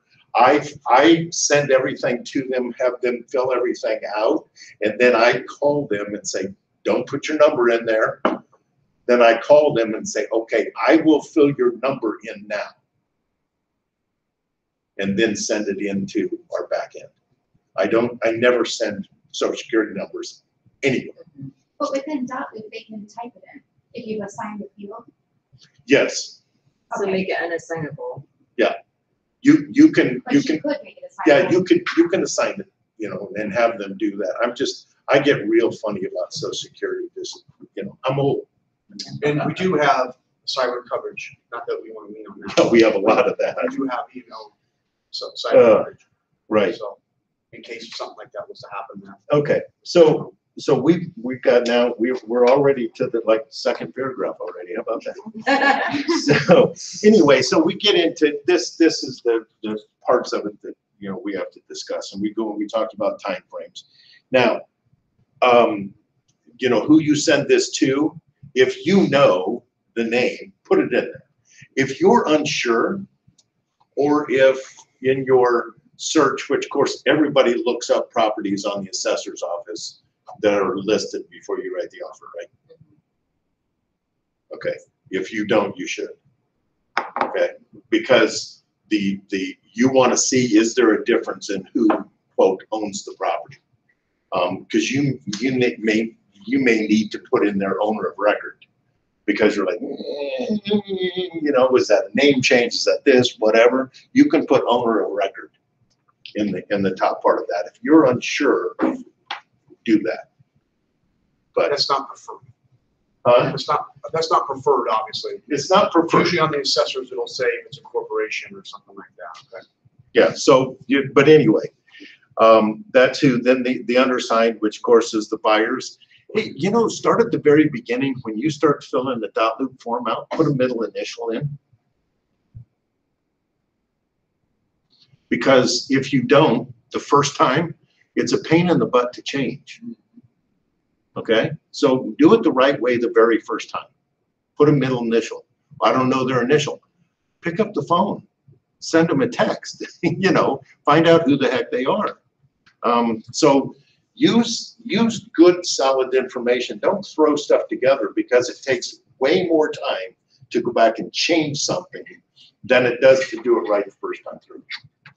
Okay, So so it can mess up the lending side too. like what? It can mess up the lending. Oh, side as absolutely. well. Yeah, the lenders like that, and then you're like, the people are looking at it thinking, okay, who am I supposed to search, and you know, for abstracting and all that kind of stuff. So, you know, it's good to have legal names is a good thing on there. So then it's a real property located in what county, and then what city. It's in the state of Iowa, and then legally described as. Try to get the legal description in there. If it doesn't, you can put on record, like start writing it out and then on record, or you can say, put it in there, you can put attached and print out the legal description and attach it. Yes, ma'am. I'm a city, and like the county is correct, but I'm a city. I'm finding like the assessor says it's West Des Moines, by like MLS says it's Waukee, or I'm doing Clyde, Waukee, Urbandale. There's a lot of boundaries, but I'm like, well, on the MLS it says this, but on the assessor page it says this. So As with far the as assessor. As far For as legal city. description goes?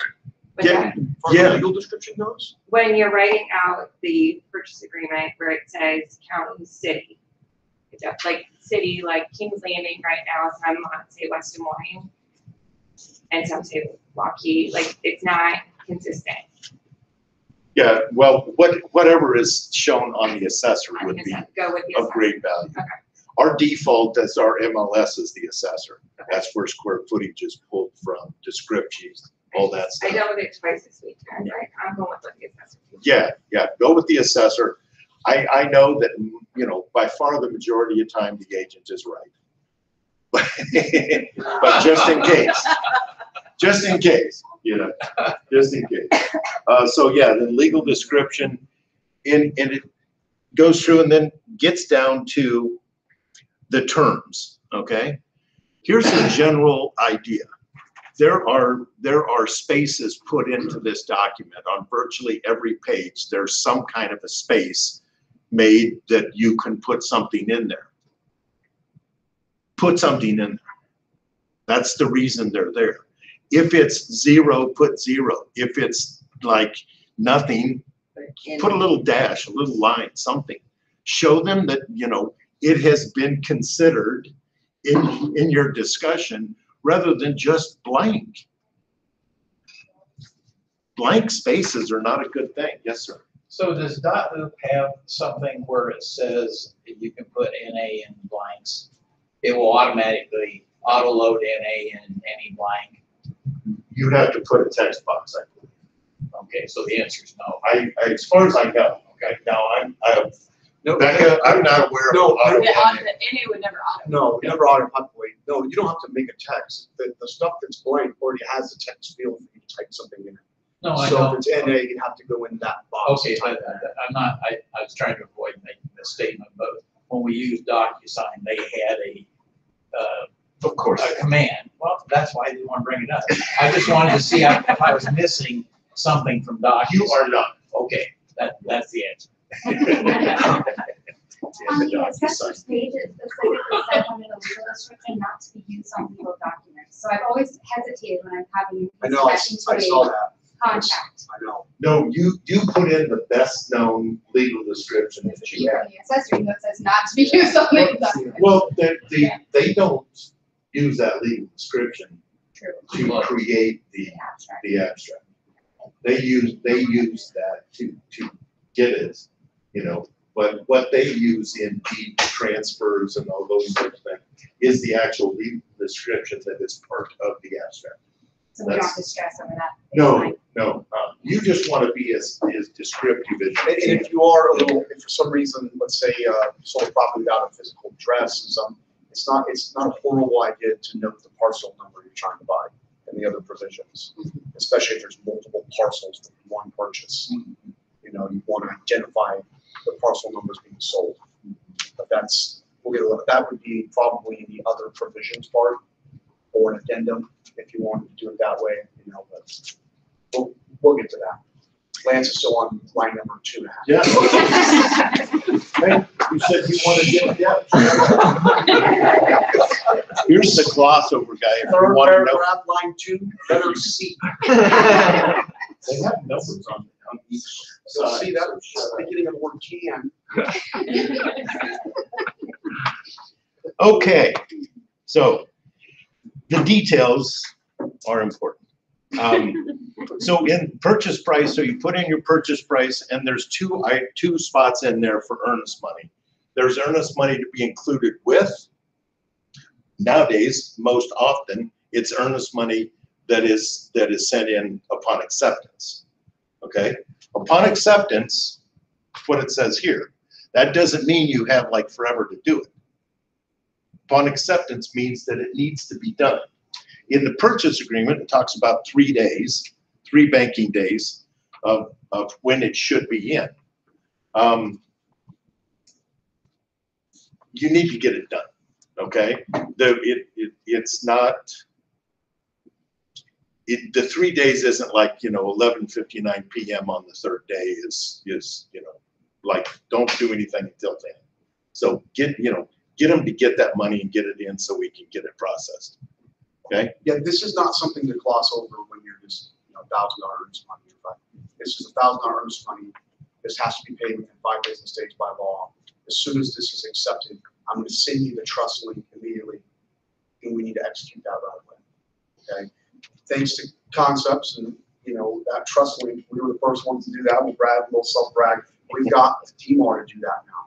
So there's most brokerages, not 100% participation, but 9 out of 10, I'd say, have that trust link set up for your buyers, explain that to them, get that earnest money in, okay? And then you can forward those receipts to the lender as they settle.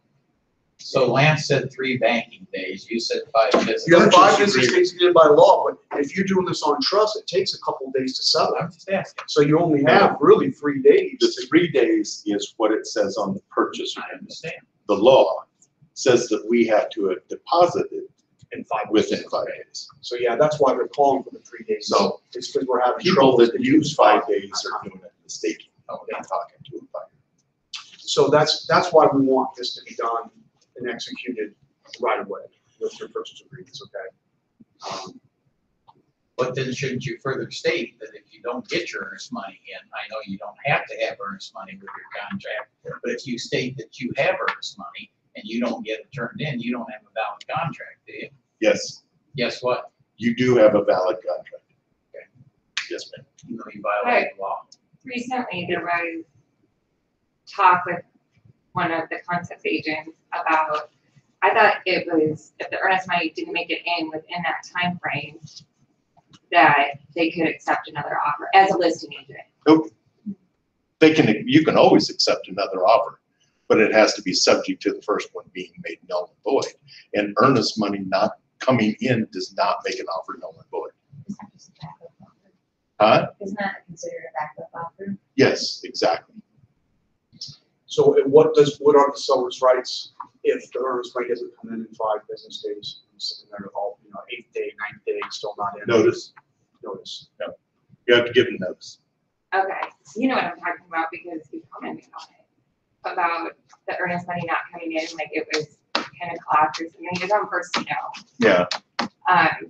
So the contract wasn't null and void, No. you serve notice, and then, like at what point does it become? Yeah, that's what you do. You serve notice and you say you have 3 days to put this in, or we will consider the offer null and void.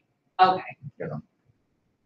But yeah, it depends on the situation and stuff, but it's just not automatic. Now, it raised questions, and it still does in my mind, that we put a 3-day deadline in there, and previously a 5-day deadline in there on the first go-round. That does start raising awareness that, in fact, I didn't do what the offer said, like Barry was alluding to. But because it doesn't say anything else, it doesn't give any wording to, like, you have 3 days to get the earnest money in, or. Can you write in an or? Of course. Okay. Yeah. Yeah, if you want to put the pressure on, and you think you're in a position as a seller to put pressure on to get the earnest money in, you have until this date, or the offer becomes null and void. Sure. So it takes you down to line 43 as far as what you're saying. Yes. Well, that 5-day, that's financing. Well, inevitably, your buyer's going to ask you, what's the chance of me not getting this money back? Especially your first-time buyers that don't understand it. And then and we're going to go over, but there's built-in contingencies in this offer. There's a lot of subject to financing, subject to appraisal, subject to inspection, subject to clean title, subject to a termite inspection, as well as any other contingencies you might put in on your own. Subject to reviewing seller's disclosure, like we talked about, it wasn't provided, right? So there's those contingencies built in the offer. If those contingencies are fulfilled and they decline to buy the home, they'll lose earnest money at best, right? I mean, that would be best case scenario. They'd be looking at a lawsuit. Otherwise, if those contingencies aren't met, financing is declined. We didn't come together on inspection. It didn't appraise. Seller unavailable to give us clean title, right? Something happened on the termite inspection with integrity. The home was compromised, and the seller refused to put the home back up in satisfactory condition.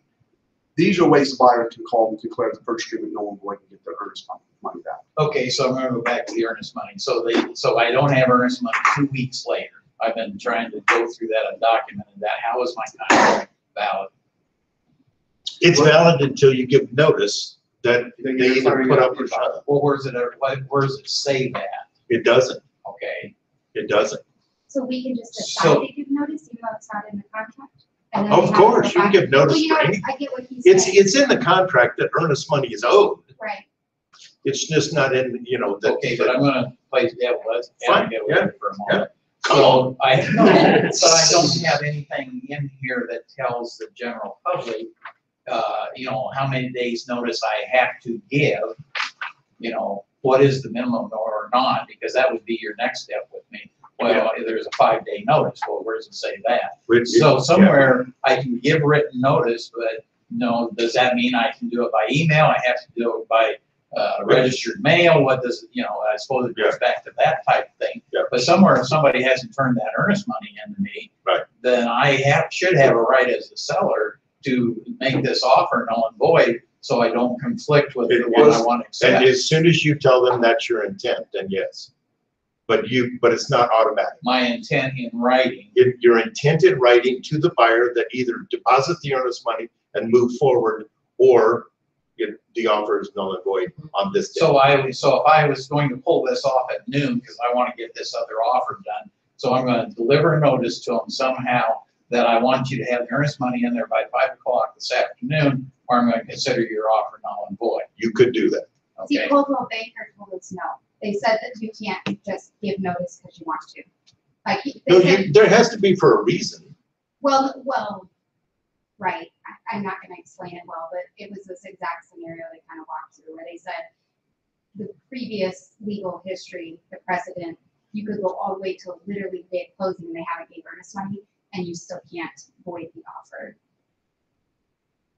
I don't know. which That, is super annoying. yeah, that would have been prior to the notice of time that the earnest money has to be in. It's supposed to be in within 3 days. So you can expand on that and take it back through. And now I just stepped over. Did everybody notice the big line I just stepped over? Mhm. I just stepped over the legal line. Yeah. And so and I hate to go there. And that's why in most of these scenarios, if you're in that situation, then at that point, I would be saying, I believe that you can serve notice and do that, but you would need to consult an attorney. And nowhere in any paperwork do I find a notice. Form simplicity statewide, there is no notice to perform. It's not there. And the reason it's not there is because it is a legal action taken to try to enforce a contract, and we don't have that ability. But that's where you finished your thought by saying you need to consult an attorney to Absolutely. get it off your back. Absolutely. That's what I was trying to. And really, essentially, an earnest money is not required. It's just a good faith that you're wanting It's called, to perform. that's what it's commonly referred to as. Right. Yeah. It's good faith money. Right. Yeah, and the reality is that your signature on this promissory note, okay? I mean, this is an elaborate promissory note that you promised to pay this much money for this house based on this set of terms. That's in essence a promissory, Right. okay? And that is worth something, okay? So that's actual, value. And so that's what the attorneys allude to, is if you don't have earnest money put in, it isn't automatically void because there is considerable value. That's what she said. That's Yeah. how she explained it at Overbanker, what you just said. That's Considerable why value. they said you couldn't void the contract if I'm not receiving it. Right. Because they're still wanting to buy the house for, The Well, no. considerable value thing. Yeah, if they are moving forward, this is like, you haven't turned in the money, you haven't done anything, I'm not getting anything from you, that kind of stuff. I'm saying move forward or back out, So that's what that's about. I mean, you have not done a step of the contract. This has not been an issue. I can't believe in like 25 years I've been practicing, I've never had an issue with this. You've never This has had actually been an value issue for you guys. Oh my gosh, yeah. If I've this actually becomes had- an issue where you see it too much, just put it in there. If earnest money's not received within 5 business days, this agreement automatically becomes null. Not regular. Not automatically, but you're telling me not. Well, how not else, to I mean, if you don't include it with everything, how are you gonna So predict which ones so are the coming in? easy answer is when this all is occurring for the new people is that you immediately get hold of the other agent's manager and shortcut them out of it. Well, something, you need to, you get into a situation, Jacqueline, call me, I'll figure things out. I'll call the other broker, whatever, and we'll get into it a little bit. But there is no notice to perform that's in any document, anywhere on file, that you can then implement it. Because a notice to perform requires the performance that you're asking for. It's a legal document that we can't as agents, and I certainly can't as the principal broker, prepare and have it served. So maybe instead of us giving the notice, like you said, we would tell our seller, have your lawyer give notice. Yes, yeah, that's exactly what you do, is like, listen, this doesn't appear to be moving forward. So then you have to claim that, the offer's been vacated, or that the performance of the offer is in jeopardy. There's multiple different things that you can do. Or you can do, the only thing you can do is send them you can send them a cancellation. There's nothing about that. You can send the buyers a cancellation and say, you know what, we want to cancel this agreement, and you put in there disinterested buyer or whatever, and you put in there and you send them cancellation. If they sign it, everybody's happy, and you've not done anything law related. You just said, you know what, I'd like to cancel it. And if they say no, then it's attorney time.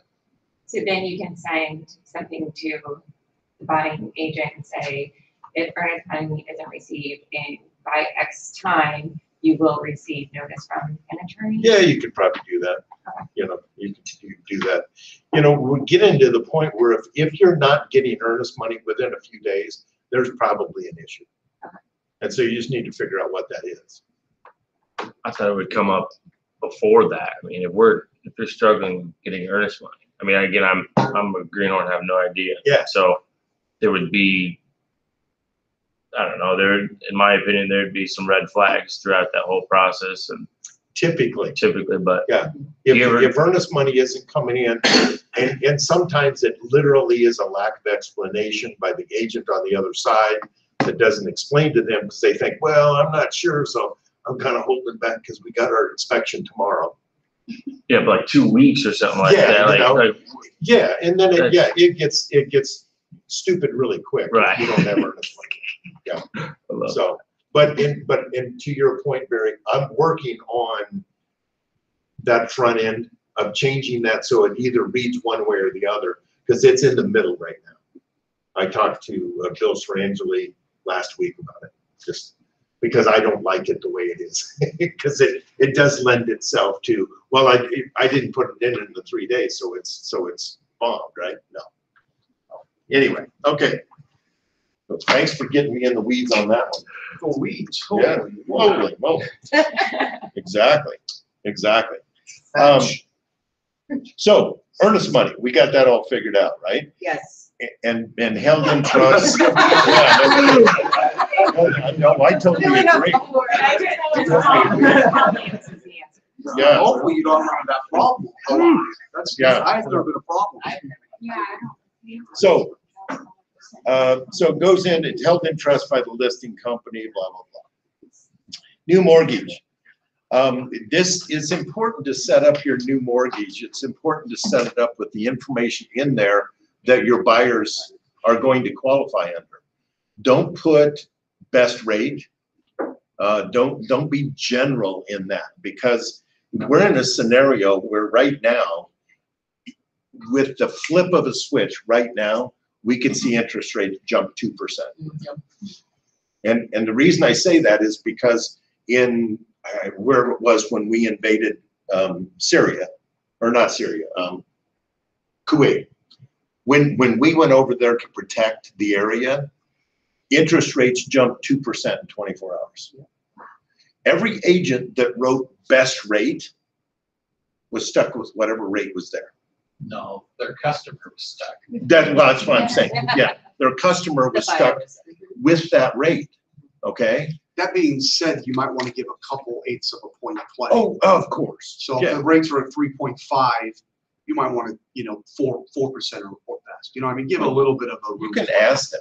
You can say, hey, look, rates right now, we think we're going to get about 3.5%. But But up to 4. keep in mind that, like I mentioned, this is the first contingency. They offer contingent upon financing. So the financing piece that you put in here, conventional 95% at 4% at 30 years or less, that's what they have. If they qualify for that, then they fulfill this contingency. So you want to make sure, like to his point, if it's FHA they're pre-qualified for, then that's what we want in there, right? If they're putting 5% down, 15% down, 3.5% down, 25% down, whatever it is, that's what we want in there. Well, a lot of times the buyer's pre-approvals will outline the That terms is- of the loan, the that interest rate is- they they're do certainly qualified, and hope that's kind of what I've used. Yes. Besides giving them an extra. Yeah, a lot of them limit. don't. A lot of them don't have interest rate on those pre-approvals. They just have loan amounts. So I've Yeah. had a couple lenders do it. something about. So just know that. I mean, that is the first contingency. So that you want to make sure you have that somewhat right. If the buyer wants to change after the fact from 20% down that we put in here to only 5% down, They- obviously, They would not be exempt if they didn't qualify for that. That's right. And it's usually in reverse, but yeah. I'm saying When you, like, the offer is obviously stronger. It's like, oh, I have a buyer that can put 20% down. I'm gonna go with these guys. And then yes, that buyer changes and only puts 5%. Yeah. I probably wouldn't even know as a seller. But if I did know, could I kick them out and go with a higher offer? No, what happens is that if they only qualify for putting 20% down, they don't qualify for putting 5% down, but and you put 80-20, and they qualify for that, but they don't, I mean, that's what you're beholden to. So, and all of a sudden they don't want to put 20% down is irrelevant. They qualify for that if they were, you know, so. But their payment's higher and they decide that they can't buy because their payment's higher and they didn't want to put the 20% down they promised. And Even so though they all- had it, they might all- wanna use it to do reports Maybe, or whatever. but all of a sudden they're submitting the, well, you know, it's like buyer didn't qualify, letter wanting their earnest money back. And it's like, no, because you promised to qualify at this. I always tell my buyers, put the minimum that you're going to put down, and you can always put more. Absolutely, sure.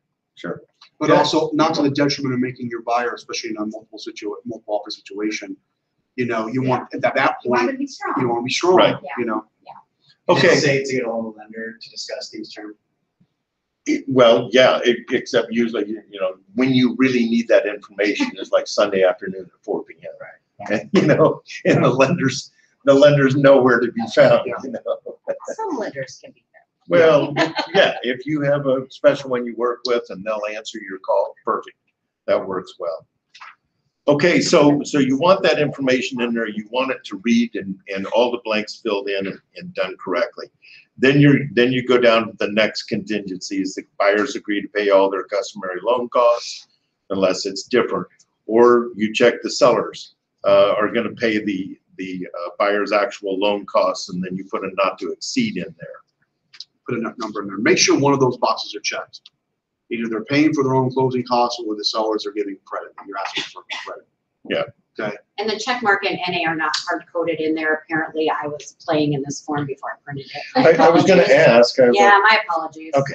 Yeah. But instead of a dollar amount, you can put 3% of seller paid closing cost or 6%. You can. Okay.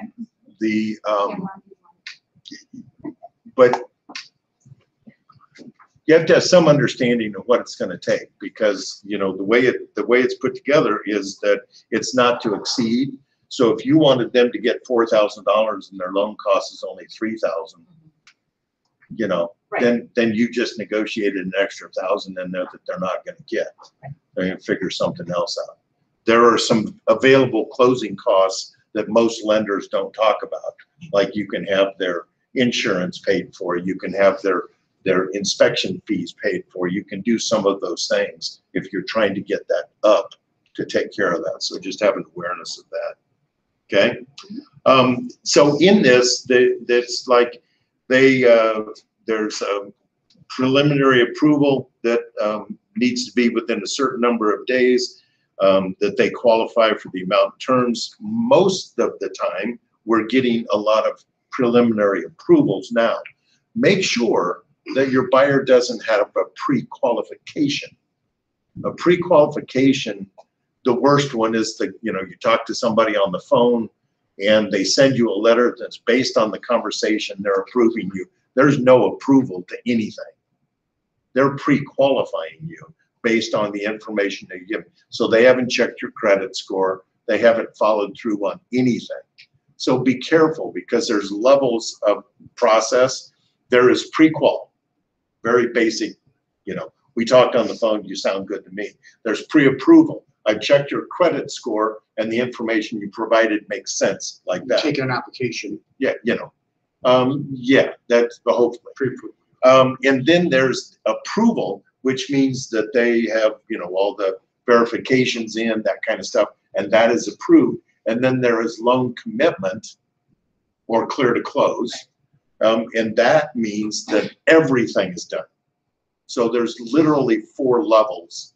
Make sure you know which one you're on. Okay. Now it gets in here, it's like you have to have all of that information has to be, all lender contingencies met on or before a certain amount of days before closing. The buyer has a responsibility to get final loan commitment set up. Then it goes in and the seller may rescind. So if you don't get that by a certain day, okay, and this one isn't dated, some are dated, this one is so many days prior to. If you don't get that, then you have the opportunity to serve a 5-day notice. what day are you putting in there for the blank? Most people are looking about 5 days before closing, having final commitment. So, Most people. I do 3. You do 3, and that's what's, probably. That's a trend. 3, 5, Sure, yeah. right. Yeah, So- the issue is that it requires all the lender contingencies. And so they're supposed to have all that. That means the appraisals in, the title work's all done. I don't everything. think I'd go any more than 5. That's probably pushing it from a lending standpoint of when they would have that for you. That's might be a little. Well, bit if you too do, much. if you want more than 5, you better extend the closing process a little further. Yeah, if it's 30 days, 30-day closing, having all that done. And Are most of them back to trying to do 30-day? Are we still They're about struggling? 45 days They're out. still 45 now? Yeah. Okay. I 'Cause do I mortgage know- compliance, I know it kind of pushed a little bit because it's hard to get appraisals and hard to get all the stuff done. So, Yeah, yeah, 30's probably still a little hard to get it is. at this point. So, all right. So now with that 5-day notice that says, financial, you need to either show that you can perform or that you can't. And that 5-day notice, have an awareness that if you serve the 5-day, that means you're telling them either give it to us or walk away with your earnest money return. Okay? It used to, the old one we used to use said that on there. Yeah. Null and void with earnest money return Right. buyer. I've noticed this one doesn't. Is that ever Yeah. something that could be That's true. challenged? It's true. Well, there's what challenge? It's a financing contingency. They prove to you that they didn't. Now the challenge has been that the good faith effort. That would be the only challenge.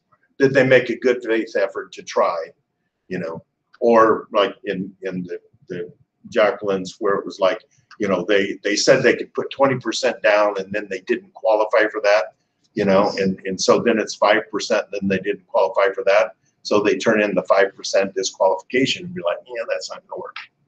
So, but just be aware that when you serve that 5-day, at the end of the 5-day, the offer is null and void. It's over. So you want to be careful that if it's, it's a good deal and the buyers are close and you really think it's worthwhile, you might not want to serve the 5-day right away. Property had a good offer on it. You don't have any other prospects out there looking at it, that kind of stuff. Do you actually want to throw that 5-day on?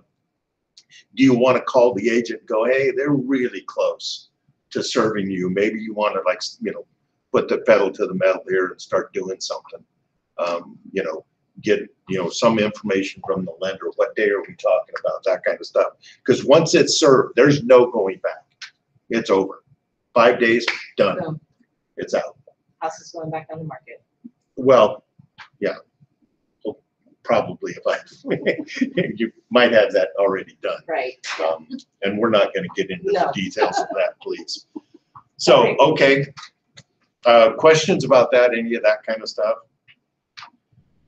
Okay, so you've got, the assumption for contract and deed. If you're going there, there's a financing addendum that has all the information about how that all works. And what it is like in an assumption and specifically in a contract for deed, then you have to determine the information that it's going to be used, like the interest rate, the down payment, the term, all of that has to be determined separately in a contract. Just keep in mind the FHA and them are assumable rates, but you don't assumable loans, but you don't see that very often. If interest rates were to go sky high like they did in the late 70s, early 80s, you might see that.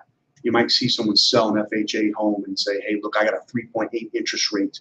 You can get a second mortgage for my equity, but assume my base loan. Okay, that's where you'll see assumptions come in. Contract for deed, that's a whole separate animal, right? That's a whole separate class, really. They actually, Tony Sherman with Contract Exchange has been nice enough to do at least once a year. So if you guys feel like you might do some contract sales, definitely attend that class and he's been a great resource for me too when it comes to contract. But that's something you might not do a whole lot of. They're definitely not as common. Cash. Then there's cash. There's cash. Cash is actually, you see cash deals a lot more now. The only thing about cash that I would say is you want to have a conversation with your buyer about the appraisal. If you have new mortgage marked in there, you're always going to check the box if the offer is subject to appraisal, because the lender is going to require it. They will only loan on purchase price or appraisal price, whichever is less, right? So the appraisal always has to be in there. With cash, there doesn't have to be an appraisal. But that doesn't mean you shouldn't have a conversation with your buyer and see if they're wanting one, to see if they're, comfortable with what they've offered for the property. This is the way they want to ensure that they've offered fair market value for it. It doesn't have to be there though, okay? The other thing is that, your buyer has to show that the seller, that they have the money. Right, there's Okay? proof of I mean, funds, right? well, I got it. I was like, well, they don't need to see my stuff. I got it, Well, you better figure out a way to verify that. Sometimes even, a lender or a banker will say, Sit down with a briefcase. Yeah. And say, now picture of the briefcase. There it is. IOUs. Yeah, full IOUs. So just make sure that they understand there's gonna have to be some verification of funds available. It may even be where their banker just says that, the appropriate amount of funds are available in that person's account for the time of closing. Right? So cash, 2 forms ID. Then the appraisal is up the second bit. That's this box obviously checked. That puts in the contingency that this home is subject to appraisal.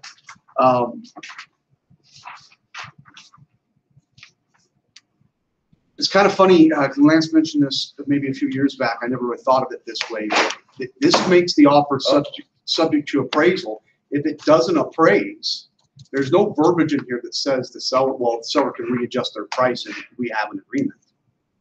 It just says it's subject to appraising. So if it doesn't appraise, the buyer could generally call this thing null and void without any, regardless of the seller.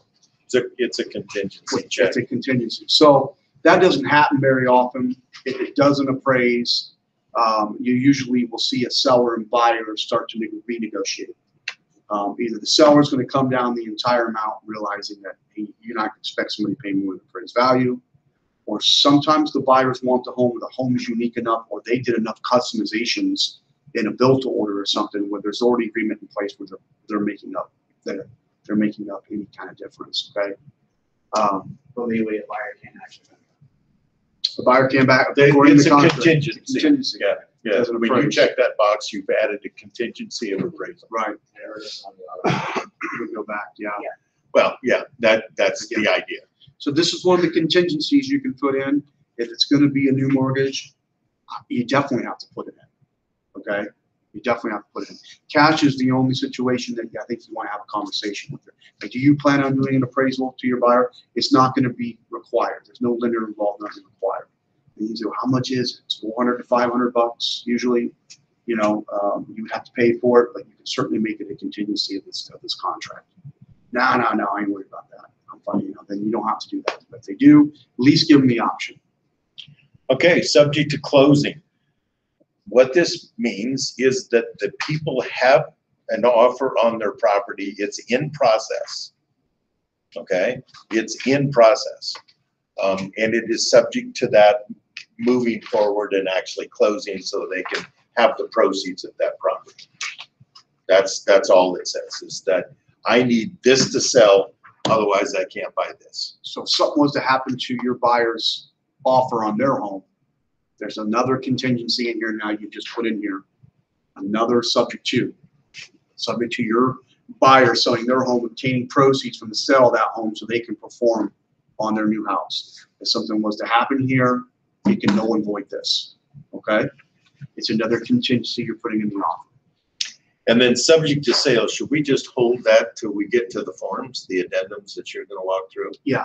Okay, so subject to sale, we'll go to that when we get to the forms. We'll talk about subject sale and all the little things that are on there. The marketing, what it says there is that the seller is agreeing to take the property off the market, doing the process of you getting your loan and qualifying for it and moving towards closing. The people that make the decision to continue to market the home after they've accepted an offer on it, if they have not lined through this, added to this, that kind of stuff, they're in violation of the purchase agreement. Okay, because it says it's coming off the market. Now, you get those few days, how far are you gonna go? But the idea is that they are not publicly marketing the property to try to get offers. And somebody might put in there says, property is gonna stay on until through inspection for the purpose of obtaining backup offers. So that's all well and good too. Before that, the other financing terms, that is anything that has to do with the financing of the property. Don't use it as an additional provisions box. We have an additional provisions box in there. That has to do with the financing contingencies that are on there. So use that to amend those, or change those, or add to those financing. And then we get into the closing and possession. Note that these are separate for a reason. Okay, you need to think through these with your buyer and your sellers. Like, not everybody can. There's 3 transactions happening at one time. Not everybody's taking possession at the same moment. It's logistically impossible. So I would think through this with your buyer. Okay, it's a vacant home. We're taking possession right at closing. Right, that's ideal. But yeah, they'd be all moved out prior to your walk. Yeah, if it's not, and you're the buyer that starts the first domino, so they're closing out, and then that seller's moving to this house, this seller's moving to that house, you might have to set up a possession that's 5 p.m. the next day, and give people some time. All right. Yeah, if you get in a string and there's 4, like say 4, people involved in it, and these people are going to close on this house. That allows these people to close on this house, and these people to close on this house, and these people to close on this house. Now it's these people then get to move, and then these people get to move, and these people get to move, and finally we're back to the first one again. Yeah. So make sure they understand that it's not, oh, that sounds wonderful, but we have 4 or 5 families that are in a process of closing and moving and doing all that kind of stuff. The ideal, what everybody likes is everybody gets ready. It's all like that. They all get trucks. Everybody loads their stuff up, and then they're like, okay, go. But it doesn't work that way. Well, the worst thing you can do is try to deal with this at closing, because now everybody's got movers, and the last thing you want is your buyer outside someone's house with hourly movers, and these people haven't, they're just starting to unload their boxes. I've had that happen. Yeah. They roll up their new house, Yeah. they're still in there. Yeah. Oh, yeah. Yeah. That's why, listen, a lot of bad I had stuff's going to called happen cops. to the new agents. Well, I had want to try called and cops. encourage He was, oh, experience, man. but only let this bad stuff I'm happen crying. once. They're supposed to be out. Yeah, what do you do? Yeah. I know. So Apparently we're going to kick it in gears. yeah, we're gonna kick it. We don't got time. Go. Holy shit. Homeowners Association covenants. If your property is a townhome or condominium or subject to covenants, which most new developments will be, not just even single family, not just multifamily. These things should be attachments on the MLS, but you can also search for them in the recorder's office of the county they're in. Okay, these covenants are generally recorded with the plat and things like that if you want to get to them. Having awareness that an HOA and restricted covenants are mutually exclusive. Yes. Restricted covenants are on most places anymore, especially all the new places. Yes. HOAs are not. The stuff you see with with the uniform is like no, they can't have livestock. You can't have those big satellite dishes anymore. You can't fence your front yard. Every ranch has to be a certain square footage. Every 2-story has to be a certain square footage with certain material. I know my area even they even have a restriction of what paint colors. They can't paint it pink or purple or something like that. So they are restrictions. Your buyers need to know about them. All right, if it restricts their enjoyment of it, they need to know about it going in. So duties of the parties. Number 8 just goes over how us as a brokerage and agents, we don't represent or warrant the physical condition of the property, its size, its future value, its income potential, right? Things like that. It's a disclaimer. You want to go over this with your clients and make sure they understand that although you know a lot about the property and you might have pointed out that the window seals are rotten, and you're not an inspector and you're not warranting the condition, you're just sharing knowledge. B goes over with the seller's disclosure, right? The sellers have a legal duty to disclose any material defects they have actual knowledge of that could not be discovered by a reasonable inspection. It goes over that, right? Okay, so you want to make sure that you touch that with your buyers. You should have already gone over the seller's disclosure and let them know that this is not something that's just done to make you feel good. This is required by Iowa law. Condition of the property. First, you'll see there where it says that it's built in 1978 or sooner, the lead-based paint addendum should be attached, or excuse me, lead-based paint disclosure should be attached. Point number one is what you'll see is we're asking for so many business days to do an inspection or inspections of the property, right? The buyer has their due diligence period. And this is the second layer of protection. There's 4 ways for a buyer to protect themselves. This is the second layer of protection, and in my opinion, the most important.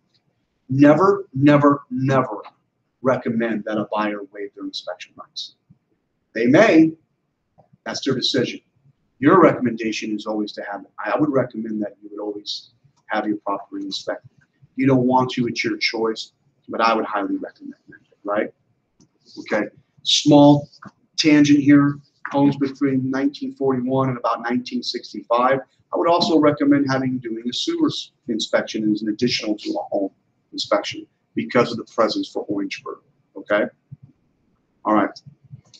Just quickly on the. Yeah. Say that again. Me? What? Homes between 1940, built between 1941 and 1965, I would recommend my buyers do a sewer inspection as well. That's when Orangeburg. That's when Orangeburg was used quite just a bit. to make sure. And I have a conversation with my buyers about Orangeburg, saying, hey, some of it's functioning, some of it's working as intended, and there's insurance that we can get on that if it is, but it will fail on you eventually. You know, clay tile will eventually crack up. There's insurance that you can get, but we want to make sure you have a good functioning line. Okay. No, I'm just going to say, just prior to your the condition of property after the duties of party, there's a spot that says that the buyers have an opportunity to walk through the property, and then it needs to be maintained in the condition it was when they made the offer. Now, this is also you'll see there right before the days that the seller at the time of this date, including building grounds, they have to maintain the property, preserve the property in its present condition. Now, if you're on the seller side of this, on the listing side of this, please make sure that you talk to your sellers about what is their responsibilities are, what that means to preserve. That means that anything goes wrong with the property, they have to update the seller's disclosure, right? Furnace goes out or something unexpectedly, they have to fix that furnace. Refrigerator goes out, that's included with the sale, they have to fix that refrigerator and treat it up. That lawn should be mowed 2 or 3 days before we close. And it's not that big a deal if you set this with your sellers up front during the listing of what your expectations of them are. If you try to drop this on them 3 days before they close, when everything is at a heightened sense of stress, then we're gonna have problems, right? You're gonna be hiring somebody to mow that grass. You're gonna be sending somebody over to shovel the driveway. Always have these talks with your sellers up front so you can make sure you have a nice experience at closing, okay? When you're working with your buyer and we're doing these inspections, make sure you're telling them we're looking for structural, mechanical, or safety issues at these inspections, right? Structural, mechanical, and safety issues. We're not there to nitpick cosmetic, you know, maybe a little hole in the screen, or a little nick in the drywall, or a little caulking that needs to be done around some tubs. And that's not what we're there for, right? We're there to discover things we don't already know that are structural, mechanical, and safety. If there is something that is, and I guess we have an inspection addendum on to this, right? That's one of our forms, so we can go over how we address those structural, mechanical, and safety issues as they come up in the inspection, okay, in the inspection reports. So 10 business days is what you normally see. 7 business days is probably pushing it in the kind of market we're in and how fast things are moving. I wouldn't recommend going any shorter than that. Okay. Now, point number 2 is if your buyers are waiving their inspection and buying the property as is, those are saved a lot for your investors, your experienced buyers, your cash buyers. They may see them waive those, but by and far, you will have an inspection. Okay. It's a second layer to protect yourself. Looks like you want to add something. No, I just wanted to make sure that you understand when you're talking to your buyers that they, one of the things I say to buyers is, listen, the inspection is not for you to decide whether or not you want to buy the home. That decision has already been made and you've signed off on that.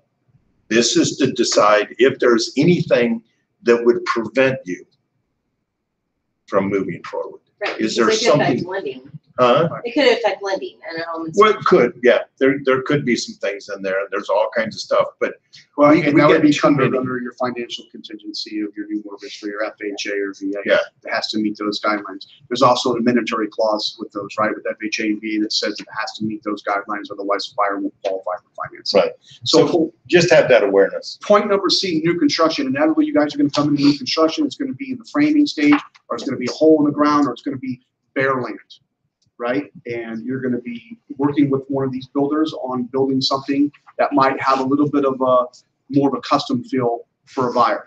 Whether they're going into a big, I think, Chanel, you're dealing with this right now, right? You're going into a big showroom and your buyers are picking out stuff from a builder to build a property. This new construction here is, you'll see where it says blank gaze in the first, right? The improvements of the subject property are under construction or to be constructed. This agreement shall be subject to approval of plans and specifications by the parties within blank days. Depending how far along in the process you are is really how many days. The thing's almost done and we just got to work out a few details. I wouldn't put a long time on here. Your 10 business day inspection period would probably be enough here. But if we really got to sit down and we're going to pick out roof color, siding, cabinets, flooring, plumbing fixtures, and we're doing things from scratch, may finish the basement, you might want to give yourself 21 days. And what this does, agents, is this gives you, it's almost like the inspection clause, but for your new construction. This gives you time to meet with the builder or their general contractors to make sure that they're building the home and putting material, approved material by you that are, by the buyer, that is satisfactory to what they're expecting. For some reason that it's not, that it gives you guys kind of an out, okay, to say, hey, this isn't what we expected, or this isn't like the model, or whatever, okay? So that's what you want to use, and you'll see a lot of construction that's not finished yet, all right? I'll add a few things here just to give you some information. If the home's in the framing stage, generally the cabinets are already ordered. I know a lot of you newbies are going to be sitting there thinking, oh, you can pick out everything. No, things have to be ordered in time for it to be built on schedule. If you get to where you're seeing something framed, you're probably looking at choosing your flooring, your wall colors, your light fixtures, your plumbing fixtures, but the cabinetry is probably already ordered. All right, the exterior package has already been decided. If you're going with a custom home builder, like a truly custom home from a like Ooze Company Dreamscape, and it's truly customized, that they're going to send you to providers. They're going to have a larger selection of stuff, and there's going to be a final number at the end of that. There's a base price and a final number. You'll see that with some specs too, where the buyer wants to say, you know, I like your line you're doing here, but I want this flooring. And it's $3,500 more for the whole house, right? You'll just amend the price to the base price that you normally agree to, okay? So if it was a $289,000 spec home, you put in $5,000 more floors, you would amend the price to $294 to reflect those up charges. Does that make sense to everybody?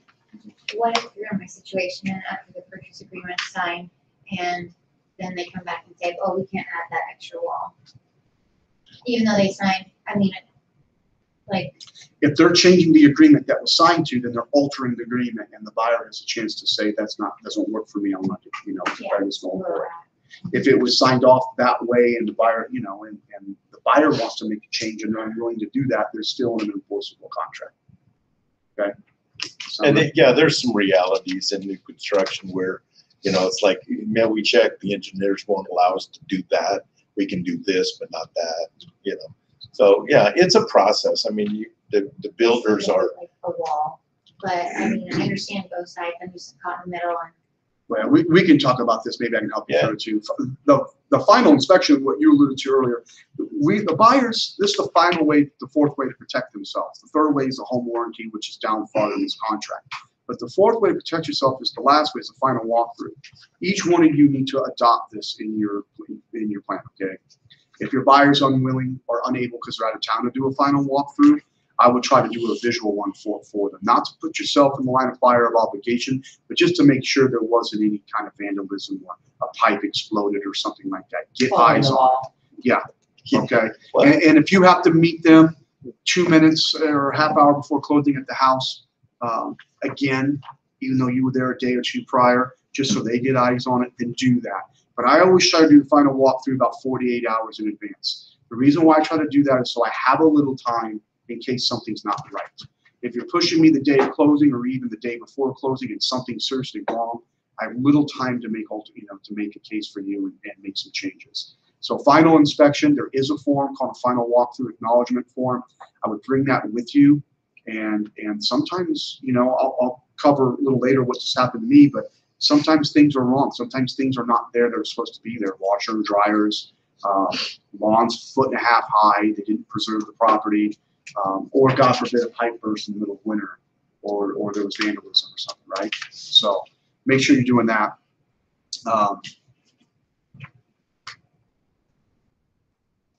Inspection of private sewage disposal system. It's a septic. It's basically what it's saying now with Iowa law for the last 10 years is that at the time of transfer, a DNR report has to be done on all septic tanks. And I'm telling you from a real estate agent standpoint, I like this.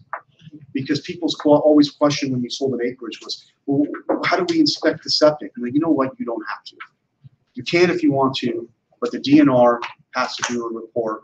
They have to do a time of transfer report.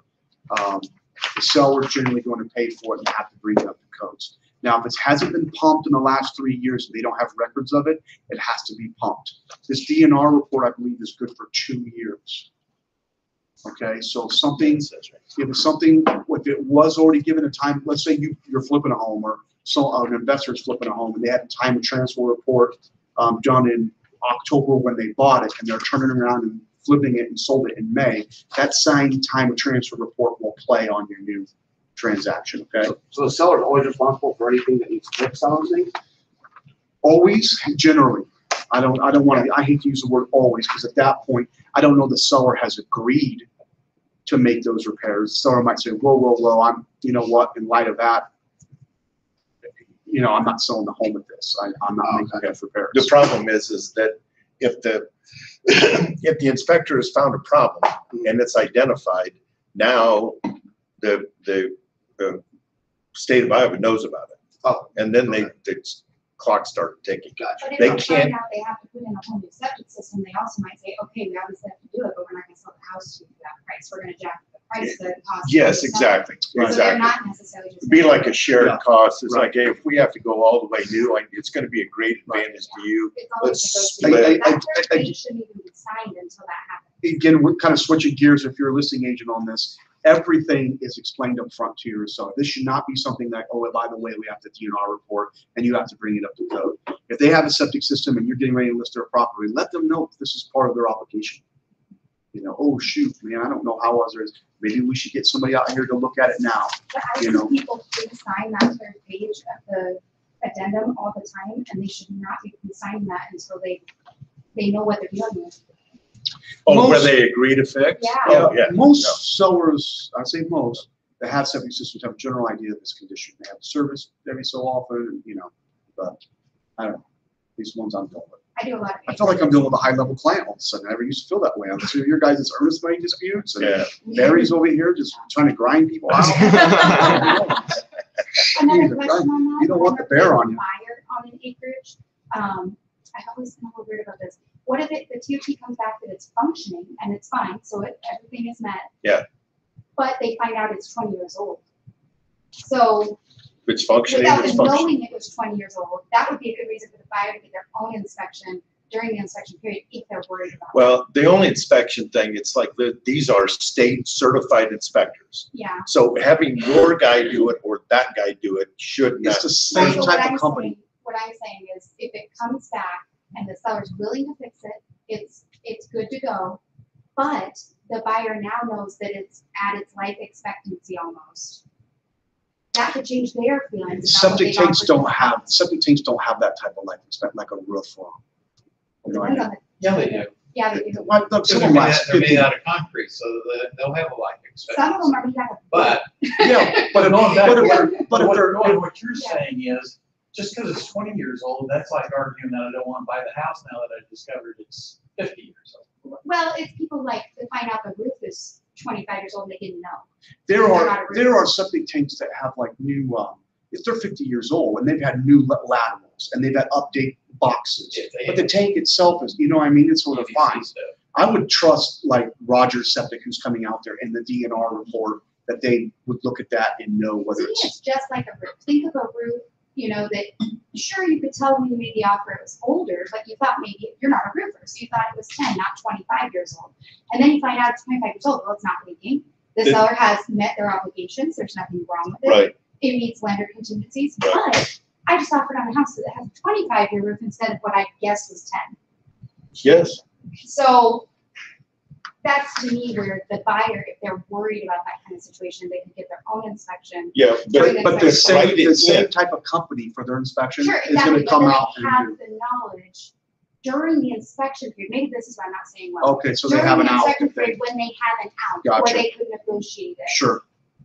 If it's just part of the septic addendum, they If, can't get out of it. if you're concerned about that, write it in up front. Stop Yeah. doing things after the fact. Yeah. If they're really concerned about a septic system, Yeah. and you know the house is older, it's, you know, it's been there for 20 years or whatever, so you know this subject to not only the inspection, but the date of the, anything like that, let's not negotiate them after the fact. Let's put them in right up front, Right. in the beginning of it, so you're dealing with it right then. But if they're relying, if the buyer's relying on the TOT does not get them out of buying the house if it's functioning. That's why I said put it up front. Yeah.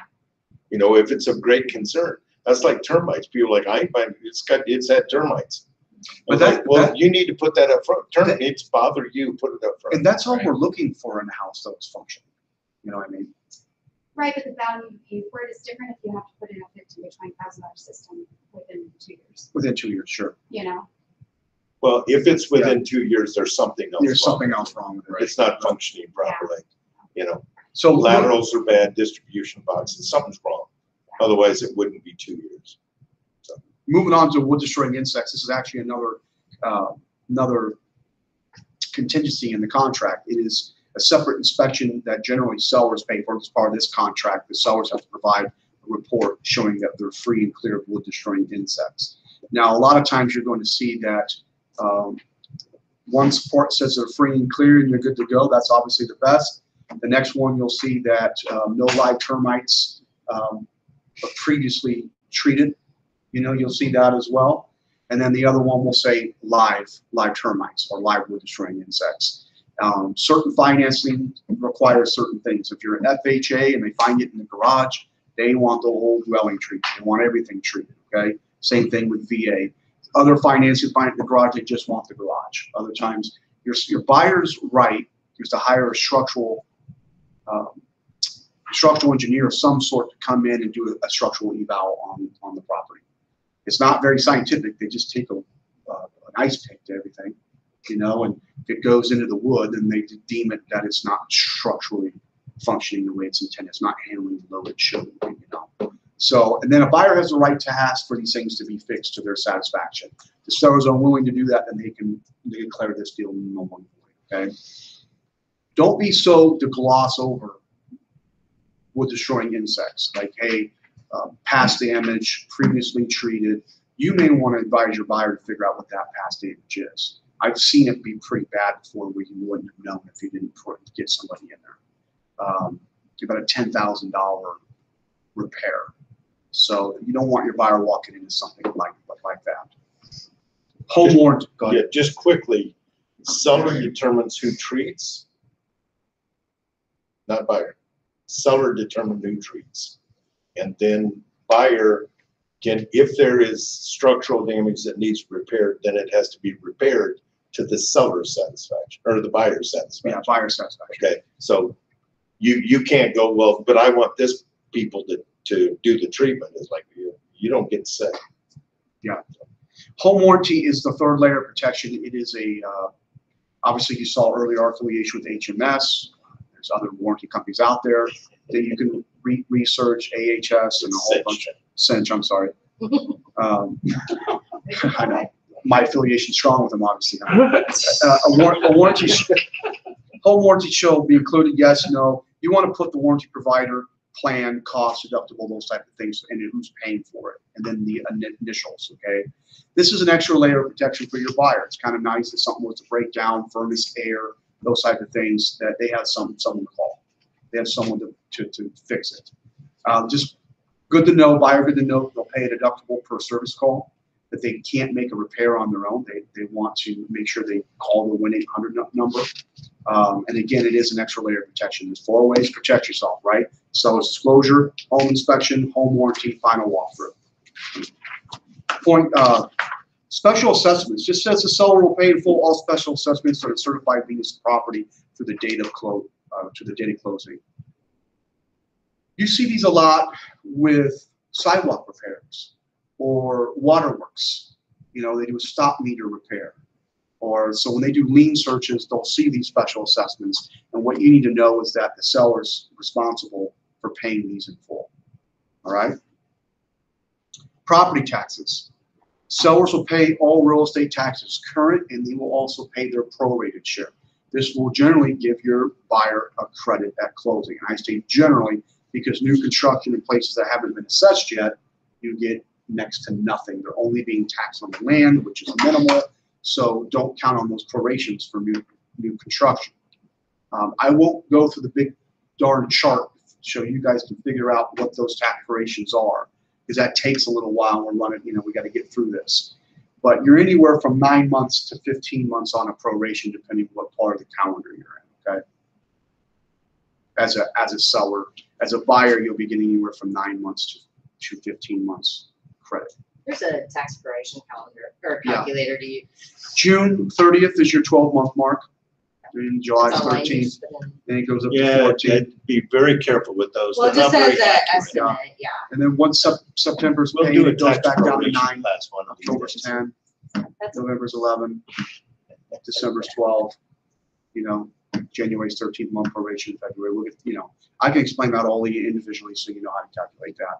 It only took me about 5-6 years to learn it, so don't worry if you, as well as everything else in life. It's when you're actually declared a full-blown realtor. Yeah, If when you know. If you can explain tax Tax proration, proration. you're there. Yeah. That's it. It Right, does take Rainey? 5 years. Right. Rental property, every now and then you're going to sell a property that has a current tenant in it, okay? You need to get a copy of that lease, because just because your buyer is buying this property, they have to honor that lease, okay? So you want a copy of that lease. You also want to look at rent rolls as far as deposits go, and make sure those deposits, whether it's a fourplex, duplex, whatever, you want to make sure that's outlined on an addendum, exactly how much is in that for what tenant, and how that is being credited at closing. Is it coming over as a closing cost credit to the buyer? Is it going to be a check from one LLC to another? However that is, you want to make sure that that's addressed, okay? Insurance. This is important. Sellers will bear, and this is the little stuff I think that gets lost sometimes in presenting our purchase agreements. We tend to hit the highlights, right? The price, the earnest money, the financing, the closing date, the inspection time, what's included. These things are important. Insurance. Sellers will bear the risk and loss and damage to the property prior to closing and possession. So the way I explain it to my buyer, earth, wind, flood, fire, any act of God, the seller needs to bring the property up to its like condition. If there's a situation where they cannot do that, then the buyer and the seller can deem this contract null and void.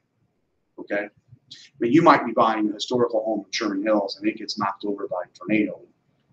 You're not rebuilding that house, probably. The way that is. You know what I mean? There might be something in the seller's insurance that just won't allow it to be restored, So, but the sellers, what you need to know as a seller is you're agreeing to hold insurance on the property up and through closing, okay? So don't cancel your insurance. Abstract and title. Seller shall promptly provide an abstract. An abstract is a history of the property since the patent came out on those, right?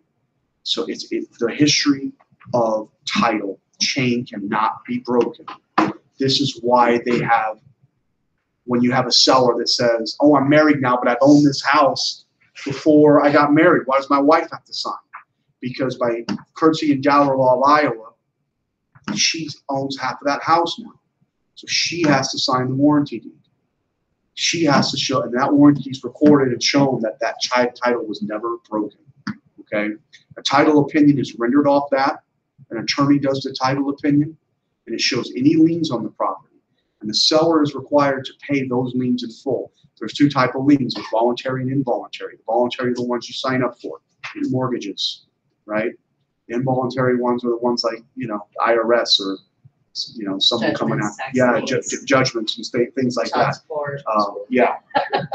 Yeah, well, that was somewhat voluntary. That too. Kind of, sort At one time, it Guardrails. was. Sure, I was blind. So those titles, now I'm gonna go into this, why it has to be clear. The first mortgage, liens are prioritized by the date that they're filed. So it doesn't matter for how much or who, unless it's the IRS, it doesn't matter who. It just matters that they were first on to file a lien against the property. So a new mortgage wants all these liens cleared so they can file their first mortgage. And if crap ever hits the fan and that home's being foreclosed on, they're in line to get their money first. Okay, that's one of the reasons why we require clean, marketable title. Right? Probably heard that in class, maybe. Maybe. I don't know. It's been a while since I'm in class. Joint tenancy on the next page. Joint tenancy, the thing you know about that means full rights of survivorship, right? You don't have to be married to be joint tenants. You don't have to be related to be joint tenants. What that means is that if one should perish or God forbid something happened to one, that other person as a joint tenant gets that property free and clear. Not free and clear of the mortgage or nothing like that. That obligation is still there, free and clear of the reach of their heirs, okay? The other way, if you wanted to do this, would be a tenants in common, where maybe I went in an investment with Travis and I own 51% of it and you own 49% of it and you can sell your 49% without my permission. We own different stakes or maybe it's equal stakes. That would be called tenants in common. You don't see that as much, right? Remedies of the parties. I explain this very simple. I say this is a legal binding contract. If you don't understand that, they advise you to seek legal counsel. Each party has the right and the expectation to perform what they've agreed to in writing today. And there are consequences if you don't. I leave it very simple to that. A survey. Buyers may have a property surveyed at their own expense. You may see this with big acreages and farm ground that you sell where lot lines get blurred. You generally won't see it a lot in your city, in inner city purchases. Okay. Court approval. If the property was an asset of an estate, trust, or conveyorship, this offer becomes subject to court approval. What that means is the property going through probate, where the courts will say who has the legal authority, again, keeping chain of title intact. Who has the legal authority to transfer title, to give title? The courts decide that. And they give it in what's called a court officer's deed in an estate situation where someone has died and left the property to their heirs. Usually there is an executor, okay? Now, this doesn't concern you so much on the buying side. On the buying side, you'll just see a state of Elaine Miller or a state of, right? You'll just see that as the seller. But as the listing agent, you should know that you need, why did I just throw that name out? I don't I think know. I actually She told her. is still alive. Yeah. I just want. Yeah. Why did I throw that? Edit that. It could be anybody. It's Saturday, I threw an email. But anyway, I think that's a real person. Yeah, she's an agent. Or was. Apparently, I have other plans for it. Apparently. A state of Elaine, a state of Elaine Miller. You'd make that offer. It doesn't really concern you much as a buyer, but as a listing agent, you have to understand that estate might have to go through that court process, and they're going to need to get a probate attorney involved, and that might take 30 to 90 days if it's still new. Okay, so 30 to 90 days from the offer? Or no, from the time they start probate. I've You never been to one of those. you want to kind of, if we're dealing with somebody on the listing side, you want to get that started as soon as you can. Before you list? Oh yeah. Should you not list until you're? No, through? and the will and the power of attorney, all that stuff that, the executor, all those documents, your closer as listing agent is going to need copies of that. In some cases, original So copies. are you supposed to wait until you have all that before you list? You don't have Ask the to, attorney. but you will need Just them talk at to some, the you don't need them to list, but you will need them to close. So ask the attorney when they would recommend listing. Yeah. Yeah, I mean, sometimes it's gonna be pretty quick. Yeah. There's such things as where the estate is set and they're going through probate and they don't mind selling the property and putting the proceeds into the Right. probate. So it's totally fine. So the next part of this is funds, and it just says that it is agreed. One more. No, go ahead. It says trust. Does that include a living trust or a revolving trust? Yes, it does. And the one thing that's nice about a trust is when you go through a trust is you've actually circumvented probate. You've already done that. So you won't have to wait for that time if it's in a trust or conversion. Okay. I just put an offering when I noticed was in a revolving trust, and it said something about seller will need at least 3 days from time HUD is received. Is that what it says? Yeah, it has to be viewed by the trust attorney, the Yep. trust person. They need the time to review it prior to closing. Does it have to be 3 days, or was that just what she put? Yeah, Because sometimes the lender has to review the trust too. That's probably just what they put to give them enough time to do it. Okay. But it's the same thing with things in the state. The court will actually review your purchase agreement and make sure that it's approved. That's why it's subject to court approval, because they're going to make sure that they didn't fire sell this estate. well, they transfer. Yeah, it. there's an executor that's been appointed usually by the person that before they passed. You know, they signed who's going to execute their will. But there's other heirs involved. So if the executor doesn't like what the sale price was, because they do feel like it was below market value, can they? They're the ones that decide this. You'll be working with the executor side by side. They're the ones that will have the authority to list the property for the state.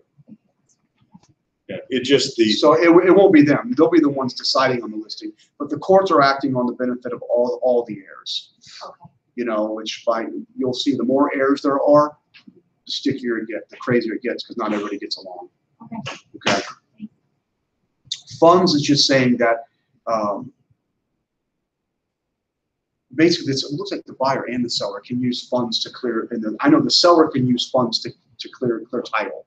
Let's say there's a mechanics lien from a furnace person. You can get that mechanics lien, or a child support lien, or or anything else, a small claims lien.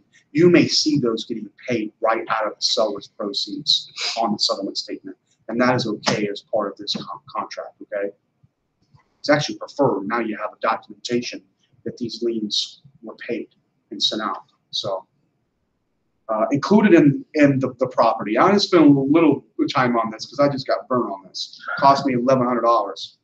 So you have to understand, and I hope I'm training you right. When you take a listing, will you please, for the love of God and everything holy, explain to your seller that things that are attached are part of real estate now. Okay, this includes garage shelving. This includes the things you hang your tools on. This includes flag posts. This includes obviously window treatments that are like rods that are screwed in and blinds that are screwed in, and TV mounts. I mean, they're actually, if you read this, and hope to God you do at some point, it actually says that in here verbatim. So when you go to your final walkthrough and $2,000 of stuff that was supposed to be there is not there, I look back at the listing agent and I blame them because they didn't explain to their seller what they were agreeing to. And if you explain this up front, smart home devices, the Nest, all of a sudden they're taking that and putting in a rate. That's not okay. They're in breach of this contract. Okay, so included items. I generally will put this on a bill of sale or an addendum. A lot of times the lender does not want to see value, does not want the appraiser to consider this as value when they're appraising the property. So on a bill of sale, you can outline it as for the sum of $1. And I would especially do that if there's stuff outside of your normal purchase agreement, outside of your normal kitchen appliances, like the riding lawnmower, or the patio furniture set, or whatever, right? I would definitely use a bill of sale for that. But generally, I got in the custom of just putting all appliances, right? I'll outline window treatments, garage remotes, all the appliances I want to stay. But don't leave this up to, like I did. I should put garage shelving. I don't know. I just assumed that an agent that would have been in business in 20+ years would have known better, that, you know, had a system in place. So again, explain to your sellers what's part of real estate, what's part of the property. Explain to them they have to mow their lawn 2-3 days before closing. Explain to them that we're leaving a place that is clean. That is, you know, if you have to professionally clean it, so be it. But we want our buyers to walk in and have an enjoyable experience, whether our clients or not. This was the way, and if you set these expectations up front, there's no problem. They try to lay this on a seller 3 days before they're closing and they're in a panic attack because everybody's high, you know, high energy, high stress at that point, then we're gonna have a problem. Let's go back to buying. Matt, so why did that cost you money? Because my buyer thought that they didn't get what they deserved.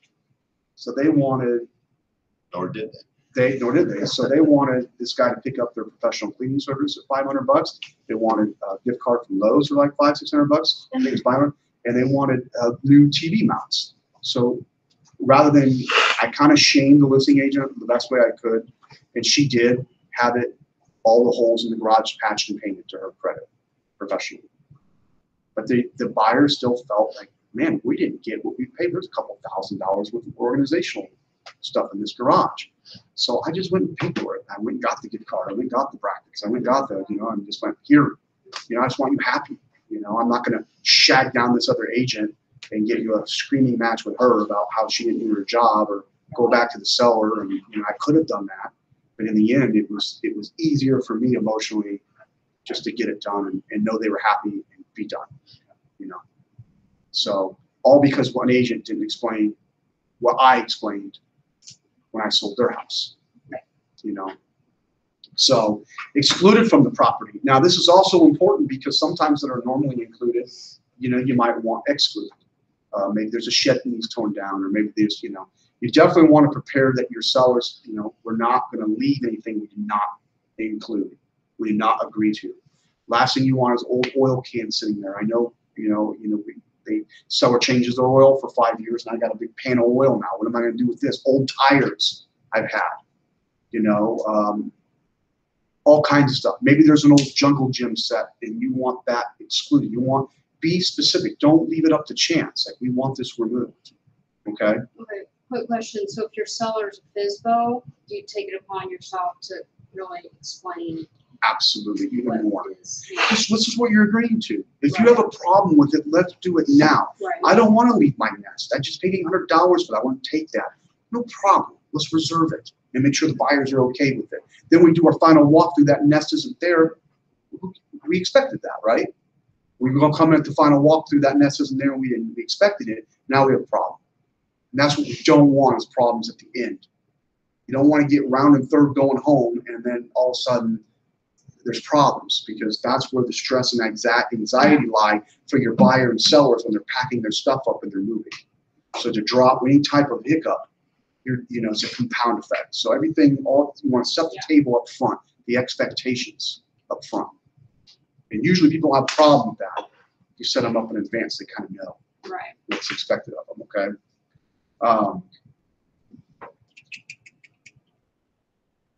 What else included in the property?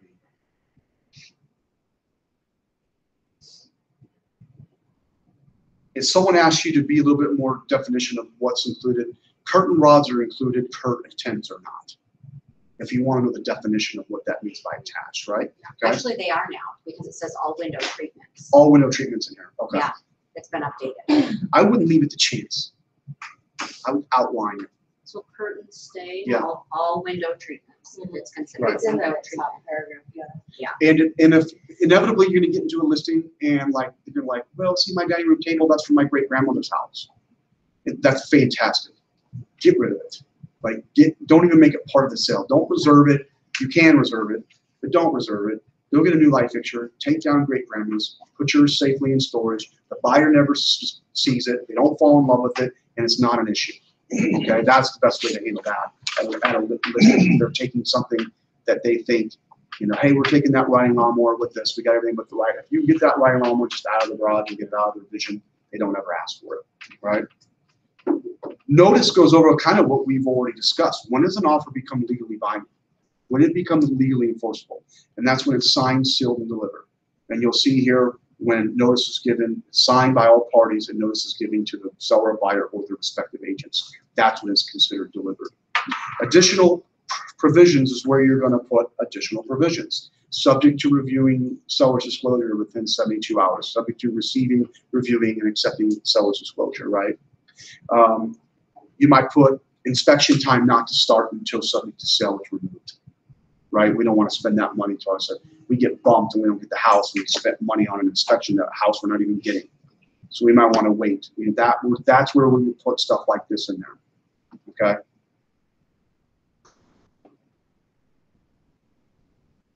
Document preparation.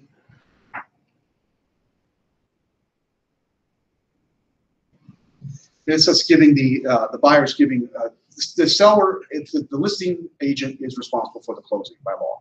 That's why you see when you take a listing and you get a sale, our back end process that flawlessly for you guys. We're responsible for that as a brokerage. The buyer here, I don't know if you want to add this, the buyer here is pretty much giving permission for the seller, for the listing brokerage to produce the documents that they sign at closing, that transfer title, that are recorded down to the recorder's office. And that's your warranty deed, right? Your groundwater hazard, your tax proration, some IRS forms and things like that. Last page of this, you'll see that the buyer brokerage compensation fees in there, right? So that'll retain the wording on that too, the match. Sorry. He hates it. Jay really hates it. Rainy. Yeah. I see what they had some issues. 340. Yeah. So, you know, if you're gonna change that update, you have a $175 form in your dot loop. And of course, you can always text over that if you want to change it to your own specific amount. General provision is the time is of the essence. And there's dates, there's specific dates we have put in here for financing, for inspections, for closings. We are expected to meet those dates. So time becomes the essence. Time becomes the essence for your buyer specifically to get the information that their lenders requiring of them. And I always stress to my buyer, like, listen, you have to make it. When they ask for something, no more than 48 hours can we respond to that and get that into them. Again, I'm setting the expectation for my lender and them up front with them. That's my expectation. If they require something, we need to get it into them in 48 hours. Okay? It's important for us to keep our timeline. Acknowledgement. One other thing under general provisions is that in there is the point where it says this contract will survive the closing. If it is agreed to prior to the closing, it is still agreed to after the closing. Okay, so if you make a promise in here that you're gonna leave something, a refrigerator, and you take it, just because they signed on the bottom line doesn't mean you get to keep it. You said you were gonna leave it. This survives the closing. Every detail of this offer survives the closing. Okay? So it's not a buyer beware, not that kind of stuff. Cool. Acknowledgement, just showing that you're signing a legal binding contract, and that creates liabilities and on both parties, okay? Both parties are legally competent to sign an agreement.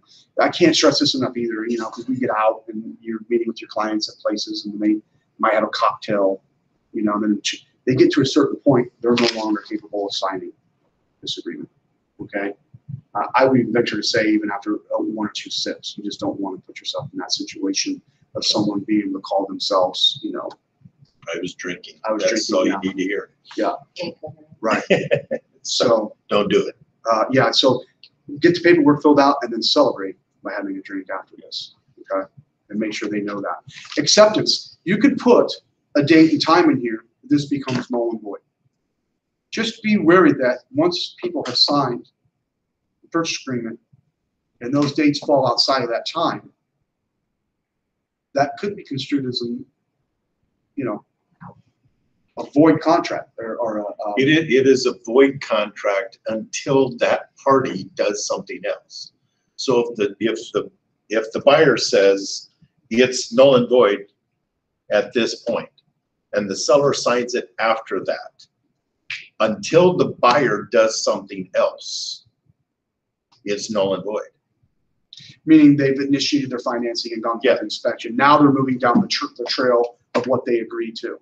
Okay? If you put it in and it's signed after it, change it, initial it, and send it back to the Right. buyer. That's Listen, the if you easiest way. know it's a hot property and it's a day or two on the market and you're writing a strong offer, you're like, listen, we just want a response. My people are in town. I'm giving you more than you're asking. Great buyer, great. Let's just get going on this. Put a date and time in there.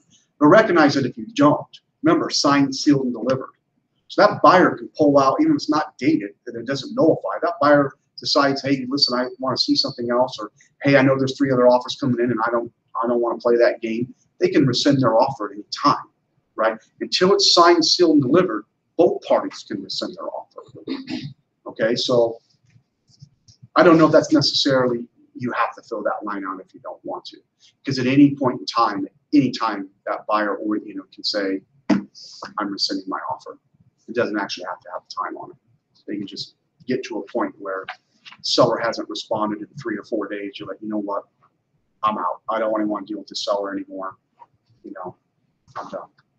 Couple of quick little things in here in this end, because it's like, well, they signed it, everything's good. Listen, if there's an addendum to this purchase agreement, check C attached addendum. Because if you don't, it's not part of it. And all it takes is one time going to a nefarious real estate company who doesn't have realtors, I'll leave their name out, but you go there, you send them an offer with an addendum that states something in that addendum, and that company signs the offer and discards the addendum. What do you have?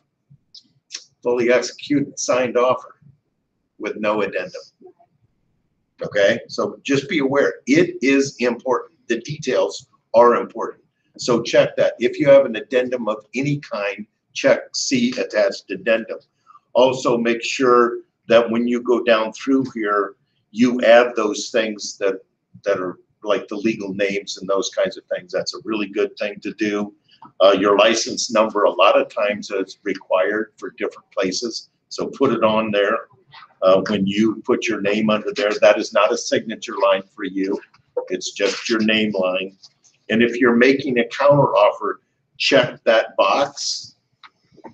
There's another one I saw where the people signed it and made a counter offer and sent it, but the problem was they'd already signed this offer and didn't check C counter offer. Okay, so just do the details. Make sure of the details as you go along. Yeah, it's important for you to know the details of this purchase agreement and then being able to summarize it within. A purchase agreement shouldn't take probably more than 15, 20 minutes to get through with the buyer and then start answering questions, okay? Yeah. The subject to sell addendum. On the next page, you'll see buyer, seller, address, property, date of purchase agreement. This is what you're going to want to accompany your offer if it's subject to sale of their property. And what you'll see here is that if the buyer's property has not been sold on or before blank, this purchase agreement becomes deemed null and void. I'll usually try to get about 60 days from the time of the purchase to have this open for the subject to sell. But that's open to whatever you guys want to do or whatever you guys can get both parties to agree to. Okay? Line number 1 just goes in that when the buyer's when your buyer's property sells, they're going to notify the seller immediately and that they have sold their property or it's pending. And then their offer drops to subject to receiving proceeds from the sale. That's what their offer will go to that as part of this agreement. As long as the buyer, your buyer serves notice to the listing agent that they have sold their property, then we have agreed that this offer now becomes subject to receiving proceeds from the sale of that property. Okay? The line, point number 2 there, where you'll see blank hours, excluding weekends and legal holidays. What that is saying is that a seller is going to continue to market their property active, even if they accept your offer subject to sale. And we've negotiated blank number hours, 24, 48, 72. You don't see very much more than that. Some people will strike out excluding weekends and legal holidays. I know I always do. If I'm representing the seller, I'm always trying to get as short a time as possible, excluding weekends and holidays. But if another offer comes in, I'm going to give notice. As a listing agent, I'm going to give notice to you as the buyer's agent that we've received another offer. and you have whatever we agree to, number of hours to show me that you can buy my seller's property without the sale of that home being a factor. And I want to stress this because you may get an offer on that house at the same time and accept that offer. You might get it accepted. But the way this is written right now, and we're looking at changing this, Lance is going to talk about that. But as of right now, you have to show that you can buy this house without the sale of that home. By providing proof of funds or by. Yep, with the lender saying that they, yep. The lender has to approve you, not contingent upon your home sale. Okay. So the big thing to take from this is really, as of right now, it really matters who serves the notice. If the buyer serves the notice to we're an accepted offer and now we're going to set a closing date seller, then it becomes subject to obtaining proceeds because that's what we've agreed to. Right. The seller serves you notice, then you need to prove that you can buy that home without the sale of your home is not a fact. Whether it Okay. be a bridge loan or. Right. Yeah, whatever. So here's what I recommend is if you're with your buyer, you're writing a subject to sale, and they say, hey, listen, we can afford this home without the sale of our house, or we might even entertain that. The thing to do is to get with your lender right away and get that letter now. And say, listen, we're going to get this letter now that says that you can buy this home without the sale of your house. That way, if we do get the notice, if we are delivered the notice from the seller, it now becomes your decision of whether or not you want to perform. I can easily send them a letter and say, we're going to perform, this buyer's out. Right? Last thing you want to do is be served on a Saturday, and now I'm trying to call my lender, and they're trying to get the proper verification of whether or not you can qualify. You know, if you're working with me as a listing agent and you're the buyer's agent, I only give you 24 hours, and there are no weekends and holidays included. So if I serve you on Saturday, you got until Sunday morning to figure it out. You know, the reason why I do that is because I learned the hard way. I had a buyer come in town. I was representing the seller. Another agent wanted to make an offer. Well, I had 48 hours, subject to weekends and excluding weekends and legal holidays. And Monday was like this Monday was a holiday. So he would have had to wait until Thursday morning to know whether he got it. He was in town from Chicago. He was going to buy a home while he was here. Thanks, but no thanks. I'm not playing this game. Right. So I literally lost out on that, you know, because of the thing that I agreed to. And I just vowed I'd never put myself in that situation again. If a buyer's able to do it, then figure it out and be ready to do it. If you're not, get out of the way. We got someone who can perform. Okay. Now Lance is trying to figure out something. We don't have that in here yet, do we? No. What are you trying to do again? I'm trying because so many agents believe that I want 48 hours. I want 48 hours on there because, you know, maybe I got a buyer that's really close and I can go to them and go, hey, you know what? We got a chance here. Our house is there. We've been served. We'll give you right now. You write an offer right now, I'll give you a special deal. And that it would be valid. Matt actually thought that, right? For a while? Yeah. That you could sell the house and that would be okay. Performing. Yeah, it's not. The way we have it, it is not. We're putting together, Michelle is helping me work back and forth on this. We're putting together where the seller actually has an option that says they would accept that as proof or not. So they would give the buyer, let's say I've got an offer, and it's, you know, it's for $5,000 less than my first offer, but I really need to get this thing going. But I really like the first offer. I really like the first one. It doesn't matter.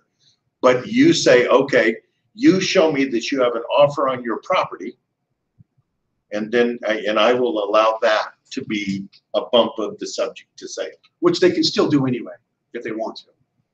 Just, you know, if the seller let's say your offer is $5,000 more than the one, and you just sold your property, the seller can still elect to say, you know, I'm going to take my chance on these two offers. I'm going to do that. Not if you've accepted the other offer. What's that? Not if you've accepted the second offer. If the other buyer removes their contingency, makes subject to sell, subject to obtaining proceeds, they can still accept that as being not by the paper. Buying number one of it. Barry, come in here. Nothing. What are you? What are you? No, I already got ripped on trying to bring up a sentence that or a phrase I wasn't going to. Hey, that's why we love you being here. Yeah, I know, yeah. So, anyway, Oh, we can do legally, that a few more times. legally, no, you can't, but It's people just do that it. it's clear up front and everybody knows what they're signing, right? You and I had a good conversation about this, and the problem is the confusion, like you said, is that people think they're signing one thing and they're signing a different. Right, exactly. Yeah, and. Well, it all gets down to, I mean, who do you lean the form towards? The Oh, I- buyer or the seller? That was my other question that came up was, that's great that we understand our form and maybe we'll correct our form to have that option, but when I'm representing my sellers, I'm not seeing our form. I'm seeing other companies' Exactly. forms. So you Yeah. have to read it so close. Right, oh, I wish yeah. there was a uniform Well, form like this. we're trying on that. My first step to get that done is to get one that I like and Yeah. think is the right thing to do. Because they worked for 4 or 5 months, they worked as a team, the form committee did, and could not make a subject to sale that was doable. So, By all. by companies. the people, Yeah. you know, no, just by the agents in the room. You, well, Huh? you'll see that number 3 is if someone puts zero, Are you number, harassing? 0 hour notice. You know, because if someone could put that in there, that, hey, listen, we're just saying we've accepted another offer, we're declaring this property null and void. That's, So, I mean, that you, What if they have that letter ready? What if they have that letter ready that says they can buy it without these? with 0 notice, that's not an option. yeah. So, now, the next page of the notice to removal of subject to sale contingency. This is what you want to get to that seller listing agent immediately if you accept. The 2 forms. If you accept an offer, you want to get this. The What's the seller difference? ones first. So notice of removal subject to sale. Yeah, the notice to remove the subject to sale is the notice from the seller to the buyer. Seller to buyer. The notice of sale of subject property is the buyer to the seller. So the first one just goes if you're you might get this served to you saying that, you know, Yes. you have blank hours, what you agree to remove your contingency. And then the second one is if you have 0 hours notice, looks like they're just declaring it null and void, huh? yes, Subject second to one. Yeah, pursuant to Paragraph 3 is null and void. Paragraph 2 just says, prove you can buy it without selling it and it's yours. Yes, So ma'am. I have a question. With the purchase agreement, the buyer wants it subject to sale. Are you including this at the time of the purchase The agreement? addendum, You're including the addendum, saying, here's what's laid out. correct. Okay. And then when I, back in the old days when I used to sell, I always sent the notice forms, both notice forms to the listing agent so that they had them. Because everybody's companies ties it to the paragraph number and that stuff. And so there's little nuances, differences. So I always sent ours so that they could then send notice to us the right way. So if you get this notice from another brokerage or you're or even from one of our agents, this is when you'd have that letter on file from that buyer saying that they can buy real property. They don't need to sell theirs to perform on this. You call your buyer up and say, listen, we've been served notice. We have 24 hours to, you have a letter that shows that you can buy this property without the sale of yours. Is that something you want to do? And a lot of them will say yes. I mean, depending on how the marketability of their home, and they know where they can price it and be competitive. A lot of them will say yes.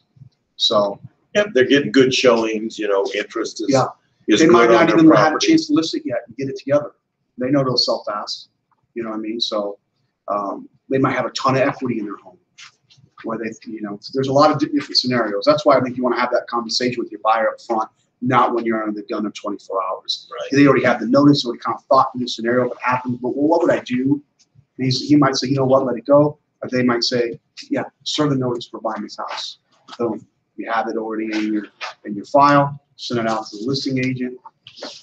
You're ready to go. Ready to set a closing date. Now, the listing agent will turn around and tell us buyers, say, hey, thanks for your offer. The other buyer's performing. We'll let you know if something happens. All right? Yeah. Notice, notification of sale subject property. This is if you aren't subject to sale and now the buyer's, your client's property is sold. Now we're ready to put a closing date, right? Again, think through those closing and possessions because you're going to set that, right? Think through that because you got someone moving into your seller buyer's house. Now they're moving into another seller's house. So think through those possessions when you're filling out this form. Just a quick note, making a phone call or receiving a phone call doesn't start the clock ticking.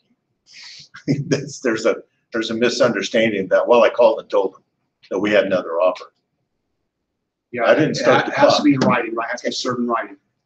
You And got then to, text and email uh, them. Text and email them. no, it has, because the notice isn't from the agent. Correct. The notice is from the buyer or the seller, one way or the other. So Right. that has to be signed and sent. So when you do get that property under contract, that signatures are coming, I'd make sure it's signed, sealed, delivered, and boom, this thing goes out immediately. This is the form. Yes. Remember that when I got moved? Yes. Thankfully, it worked out. So Yeah. I sold my seller's house. They Yeah. drove their feet on signing it. And by chance, the other guy called the seller of the house they were gonna buy and said, well, now you got notice, but we got another offer. So technically, they should have had to show proof that they could buy it without, Right. Yeah. even though they'd already sold. That's why I think it's, even though what you're saying, it doesn't say the seller still has the right to choose which offer they want to go with if they want to take a chance on it. It doesn't say they're going with that second offer. I'll fight you on that another day, especially since it happens all the time. But anyway, all right. Homeowners Association addendum. Obviously, what you guys need to know about this is go ahead and write the offer subject to receiving, reviewing, and accepting covenants if they're not on file. Don't hold up on writing the offer, but if you don't have the covenants, you want to make sure your buyers aren't getting into something that's restrictive. Their dog doesn't match up with, it's 50 pounds and the limit's 25 or whatever. So if they don't have the covenants, feel free to write the offer. Just make sure in the first agreement you put some kind of contingency that it's subject to reviewing within so many days. And this isn't about restrictive covenants. Yeah. This is about bylaws, minutes of the meetings, that kind of stuff. Restrictive covenants, again, is on all kinds of properties. This is an HOA addendum, and it's only when there's an HOA involved. And then you get that and get that information to be able to go over it. Right, so the bylaws and articles of corporation, some declarations are going to go over what's been voted on and things like that, what's down the pipeline, and also the bylaws will go over some of the restrictions, as far as like fences, dog weights, things like that, right? So on Yes, ma'am. I'm sorry. On the purchase agreement on line 72, it says CHOA addendum. We check that. Is that this? Yes. And then this is what we email with the offer. This is part of the Waiting offer. for the. Yes. Yeah. Right. Got it. Right. This is the HOA addendum, and this is going and asking the sellers to provide you the information so that you can review it. Yeah. And see about moving forward. Yeah. And people wonder about that, but if you've got an HOA addendum, you go in there, it's been built, it's up 18 years, and you go in and you pull the minutes and you pull the books, and you find out that their reserves are $32,000. There's a problem because the roofs are all going to have to be replaced soon, and they have nothing. Yeah. So you're like, okay, that means that we're going to, everybody there is going to get a special assessment to get those roofs on. So that's the idea behind this, is make sure you're aware of the financial situation of the association that you're in. Yeah. The minutes are so you can see the up-to-date latest discussions with regard to things going on. They're thinking about this, thinking The about minutes that. are where they vote on, hey, let's collect 5,000 from every unit this year, and let's start out with 3 years to pay for these upcoming roofs that we don't have the reserves for. Right. Or we're going to vote to up the association dues from 200 to 250. So, Yes, ma'am. I just don't think number 4 is very clear, like. Nope, how not at it's all. written. Yeah, That it's terrible. And Well, that's, because it this can't be form's the on the same top way. of the list to be changed. Okay.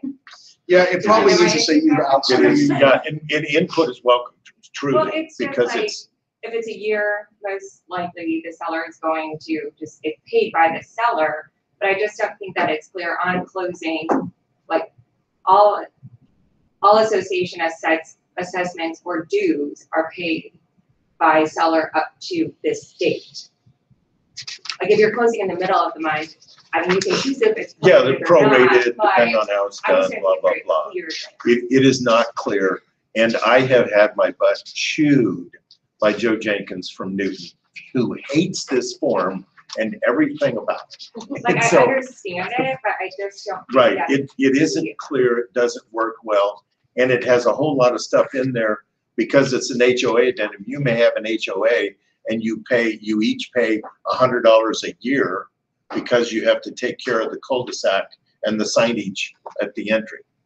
That's different than an association that's worried about roofs and like in my association, which I found out before I bought it, that the streets are private. So the street repair, maintenance and everything is on the association also.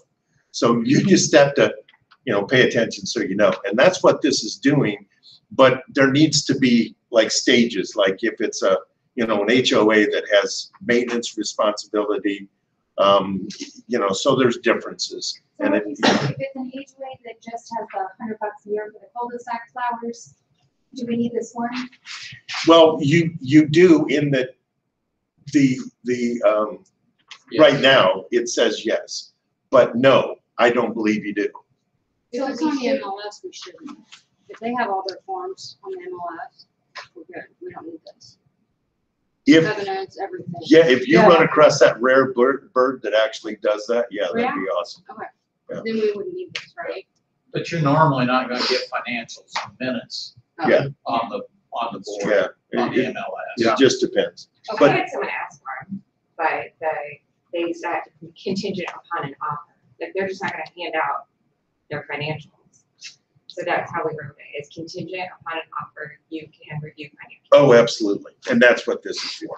Yeah, gives you a And it- period of Yeah, and time. it goes over special assessments, who's paying those in full, because you will see some of those driveways, they've already levied those assessments, and it's, so you're agreeing whether or not the buyer, the seller is being prorated, is gonna pay those full. Generally, if I'm representing the buyer, I'm gonna ask the seller to pay those in full. They know about them. Has Joe offered to substitute form that is better, or she just? Yeah, saying she says, doesn't take like this form and. Well, Yeah. that's not the That's, answer. I know. No, I haven't harassed her back enough to get that yet, but and her point was just that, is like, I get an HOA that, they pay $100 a year to have flowers put in, and now you want me to get their meetings and like that. Well, Then there's HOAs that are formed and never funded. There's a few of those out there where there is an HOA. There's never been a meeting, and there's no dues. Right. But guess what? If it's an HOA, you have to get something that says that, because in this area, not in the state, but in this area, we're required to get affidavits. If you go to different places, they get emails. Hold on, we need affidavits for $100 a year association? Of course. It's showing that. Or a dealer year, right? It's- Huh? If there's none, even. Yeah, even if there's none owed, yeah, There's you nothing gotta, Sign it. huh? Who's gonna sign it? Whoever's the head of the association, That So it could be hasn't the been used for developer. 20 years. huh? That hasn't been used for 20 years? Well, if there's money owed, or if not, then it's gotta be somebody that says the association exists, but it is not funded. So if we as the buyer send this form and we know it's just a $20 a year association, we're going to be Pissing really off the pissing listing. off the other agent. I mean, Yeah. honestly. because now Exactly. they're gonna Yeah. have to pay No. X amount of work for something they can't Yeah, find in no time. I wouldn't send this form on some small thing like that. I wouldn't send this, because you don't want all this stuff. Yeah, so there you go. This Leave is it up to only your in there to buyer. protect Say, your explain the buyer. It's situation to nothing- your buyer. has Say, nothing to do you with want all law. this? And if they say they're okay with it, you want to send this one. Has nothing to do with law. Townhomes can be, It's just, it just townhomes has can to be be, in the financing with them, if they're not Just there to protect your FHA buyer. for- That's the only reason for the forms. A lot of your buyers will try buying But the for rentals affidavit and you only is have required. 50% rent, you know, what I mean, there's some things you gotta Height read through those restrictions, age restrictions, restrictions. yeah. Oh, all kinds of So stuff. wait, even if we don't send the HOA form, we still would have to get the affidavit. Well, sure, the seller does, So, of course, yeah, has to be. So I worked in fire, I don't send the HOA addendum, the seller will supposedly. Title get that opinion requires it. You don't have to worry about it. Title opinion Okay. requires that to close. it's just showing that there's no, yeah. So there's their no back outstanding. end's gonna worry about it. Exactly. Okay. Okay, I'm gonna go skip over the Cinch Home Services. Yeah, that's because we're losing time. HOA amendment and addendum. Which one? you Is that where we're at? want? Addendum to purchase agreement. So let's do both, like which is which. So we have an Who knows addendum which on is one, which? and then behind that is agreement to amend. I think the things that, when we get these two things squished up a lot, in fact, I know you had a question about this the other day.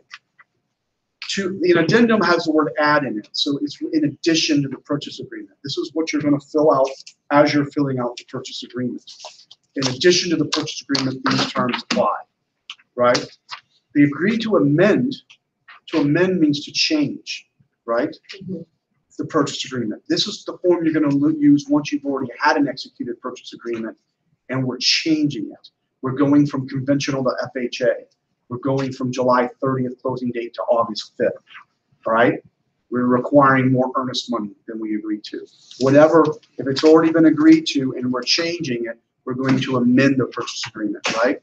In the same way, if you have a listing contract and all of a sudden something's changing with your listing agreement, you might do an amendment to the listing, right? We're changing the listing. Yes. Yesterday I sent Patrick an amendment, or I asked him if he wanted me to send one, and he said that he'll send one to me. Is that fine? It's fine, as long as it's correct, as long as what's being agreed to is correct. Yeah, So- but you're dealing with D.R. Horton, so it's a whole different world. Yeah. Oh, Rather- good luck with you. Yeah, Oh, you wanted a husband at DR Morton, that's why you couldn't get I did along. with them. About a year ago. Yeah, she is fortunate in that she's working with Patrick, and so he is Good. much easier because he's been around for a long time, but still D.R. Horton. So they're a pain in the ass, and that's just the way it is. Yeah, I haven't heard one. We'll deal with it. The one thing I heard last night, I talked to an agent last night, and she was asking about it, and she goes, so let me understand. They have a purchase agreement that nothing can be changed on. I said, yeah, pretty much. And they fill it all out, right? Yeah, they absolutely, they do all the paperwork, fill everything out for you and stuff like that. And then they send it, and I get my buyers to sign it, and it goes back, and then they do all the process and everything, right? And she's like, why should I hate this? I was like, you shouldn't. It's just the reality of, like, the second they sign, there is no control. You as an agent, us as a company, and the buyer have no control over the process. Just be aware of that. Go along for the ride. Did you get your commission agreement signed though first? Okay, good, go.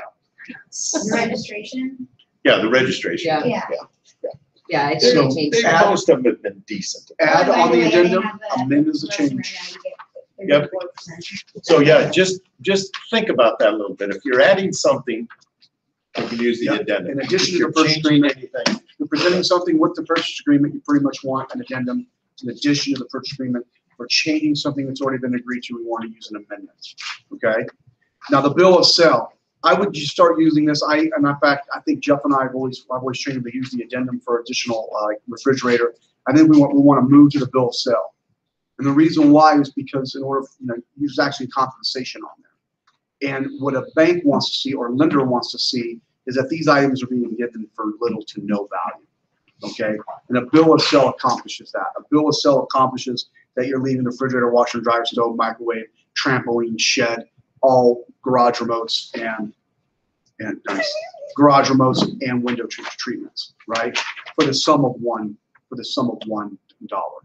That's what you want to do, okay? Use this bill of sale. And that way, if the lender ever says, you don't have to kick these off the purchase agreement, because that's what happens a lot. You're putting these things on the purchase agreement and they're wanting them off the purchase agreement. So just save yourself a step up front and have this bill of sale, okay? Be as detailed as you can, Yeah, what you're gonna hear a lot is people say, well, just put it on an addendum, but don't send it in. So I mean, you know, when you get down to the fine tax, which is my world, that means that you're assisting the buyer in committing fraud. That's bottom line. Yeah, and now, let me ask you this, if we fill this out on a bill of sale and not the addendum, do we still need to check the addendum box on the purchase agreement? No. So that might be the way to go as well, is because we check the addendum box on the purchase agreement, then the lender's gonna want a copy of it. Now, if the lender does want a copy, I still feel like they're handled here because it has the value of $1. This isn't an addendum, this isn't part of the purchase agreement. And it might not always be $1. You might actually buy furniture. I'm having this right now where, you know, they're buying furniture outside the sale. So there's actually a larger compensation. Right. I'm just gonna piggyback on that, because I mortgage underwriting 20 years experience. Oh, So- good Lord, one of those. So, yeah, so if you don't put like the lawnmower and trampoline and all that physical personal property on the purchase agreement, we don't need to see it, and don't put it on the addendum. Just do this, don't send it into the lender, and you're good. Yeah, the bill of sale just prevents all of those issues. Yeah. Yes, ma'am. We have the same house and are thinking about buying that stuff, so I would just use this just to protect everybody. Yes. Okay. My only fear with that is that's probably a lot of value, right? That's a lot of furniture, sometimes these sheds are expensive, et cetera. And if it's not part of the purchase agreement, technically, they're still forced to buy the house without getting those items if they don't perform. Well, listen, a shed's a little different depending on what size, and, you know, because the appraiser will put that as value if it's fixated. Let's say it's What fine, we're, it's not what, furniture. what we're trying to do and what the lender's trying to do, correct me if I'm wrong, they're trying to take away things they would see value that someone can just roll away. Right. Things that aren't fixated to the property. So there's certainly some sheds that are pull and go, but the Yeah, majority well, ones that are $1,500, $2,500 are fixated But buildings. I've had a lot of buyers that say, well, if this isn't part of the purchase agreement, what stops them from not selling it to me? And I've agreed on the price. The bill of sale is a legal binding document. True. Yeah. Okay. Yeah. I mean, So it's at not that like- point, I tell them you could involve your attorney because the bill of sale is a legal Absolutely, it's a document. legal binding document. In my Jody's case with the furniture, it might not be $1. It might be $2,500, but there's Or actual a pool agreement. table, A you pool know, table, I mean, right. but the lender doesn't need to see that, because that the lender looks like, okay, that purchase price includes that value. So Or- they'll back out that price, or that pool table equipment. for the purchase price, and then, Not just pool table, pool equipment, but also a swimming pool. right. We have nets, we have chemicals, and we have cleaning stuff and stuff like that. Okay, so, moving on. We're going to, the insurance form here. You'll see agent authorization, release contact information, insurer. I've transferred all my insurance over to Max Insurance. I was able to save quite a bit of money on my homeowners and car.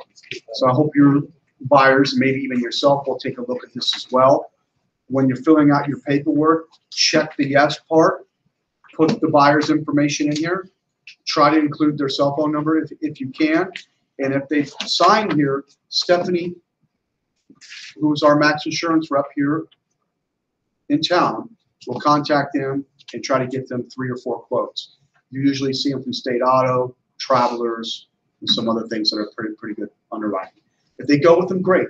If they don't, they don't. But obviously, if you're buying a new home, you need to have it insured, so it's part of the process. You missed that.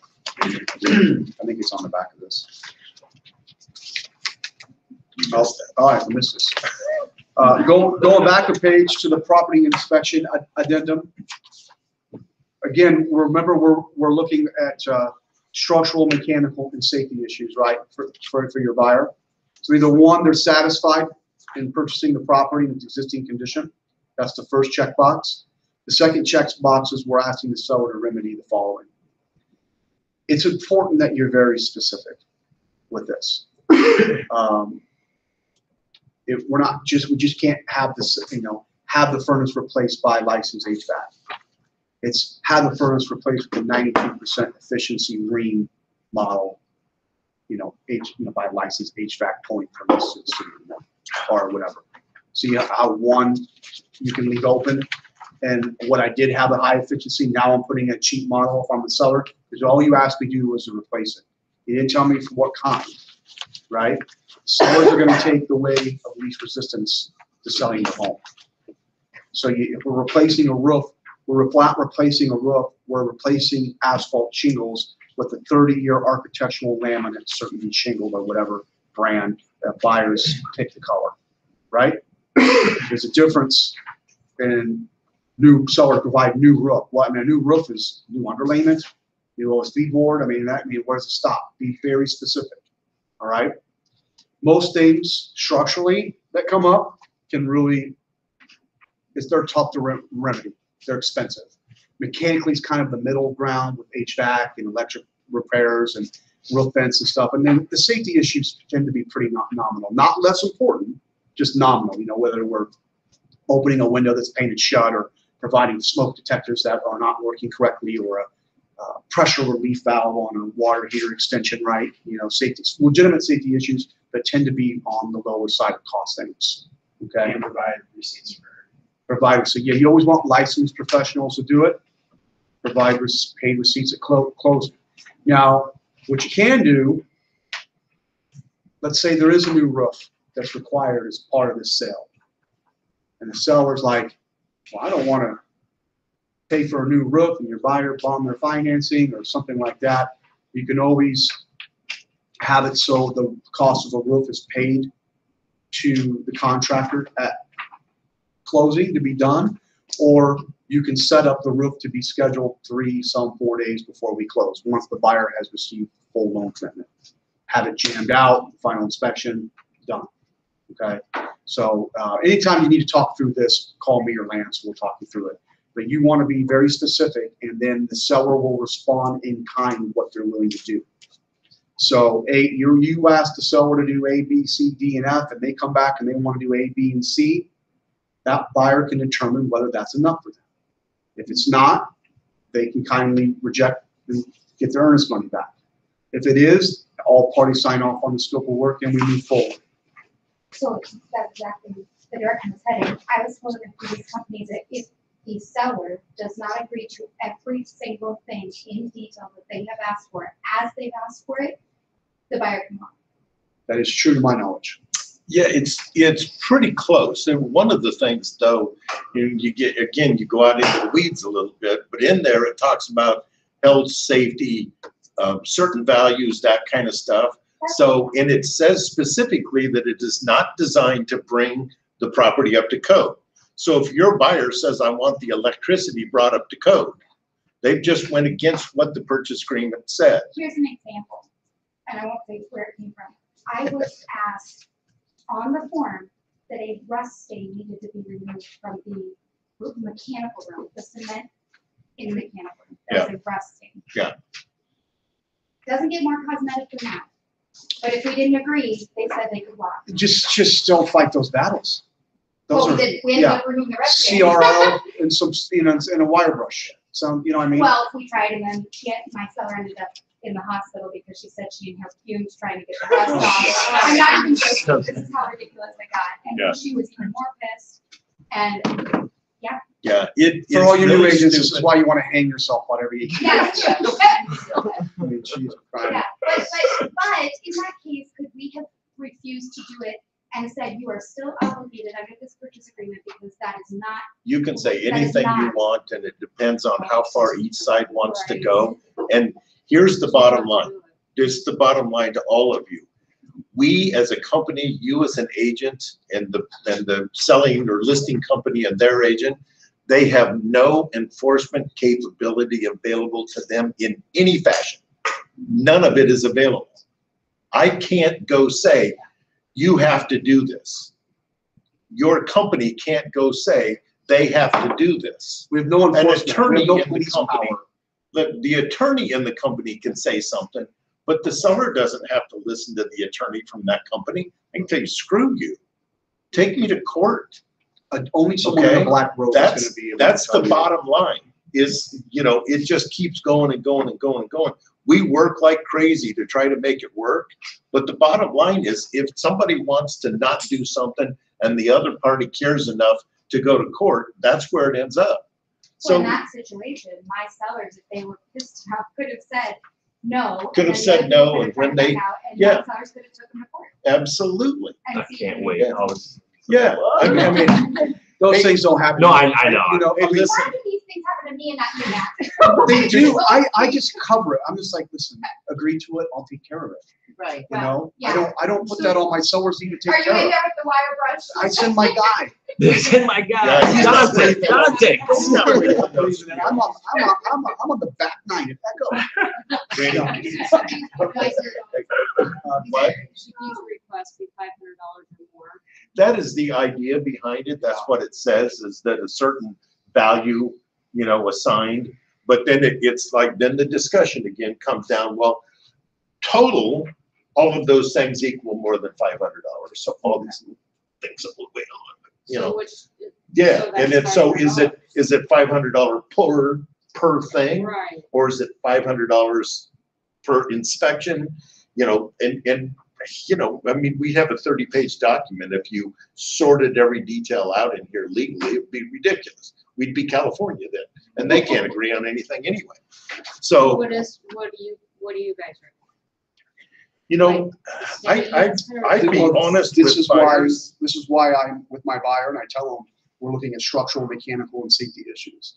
Again, I'm setting the table as I walk before we even get to the purchase agreement. I'm telling them what we're looking for. So when they come with this rust stain on the concrete, I've already prepared them. That's not something we're looking for. I just think there's a lot of preparation done up front in your business, so these things don't manifest as we're going down the line. So do you do it $500 No, total? no, Per- no, no, I don't because set a dollar amount. I'd say structural, mechanical, and Okay. safety issues. So a safety issue, maybe 2 windows don't open up in a bedroom, but if there's a fire, those windows need to open. So Okay. they're just painted shut. Well, then take a straight razor and open them for us for our final walkthrough. Okay. Might cost you 10 minutes of your day and no money, but that's important. It's a Okay. safety issue. You know, Yeah. Because I just got addendum inspection request back, and my buyer, we asked for the eyelets on the garage door. They're taped on the other side, stacked opposite way, so it wasn't even working. So we went back. Yeah. To them and Safety asked issue? for that. Yeah, it's a Listen, safety issue. some of the safety issues, you're like, you gotta be kidding me, you're nitpicking me. But I'd be thankful for them because you're not getting big issues. Just get them, you know, don't, Yeah. like, I think you used to say, don't die on that hill. Like, Right. learn to fight the battles that are worth fighting and, you know, be very resourceful. One of the best things you new agents can be is a resource for people.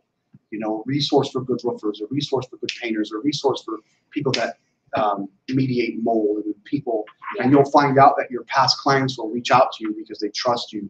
Hey, who do you know who can do my concrete? You know, so, you know, be that person for them, okay? Yeah. So that way, when these little things come up, you can always say, like I say, I got a guy. Yeah, I got a guy. But and you have to understand too, sometimes they start saying this stuff and you really have to look at them. You go, wait, are you just trying to get out of this deal? Yeah. Yeah. There you go. You know, are you just trying to get out of it? Right. Because that's, you know, you're to the point where it's like, that's silly. Yeah. Why would you even ask for those kinds of things? I mean, if you're trying to get out of that, Yeah. then you need to talk to an attorney. You know, not here.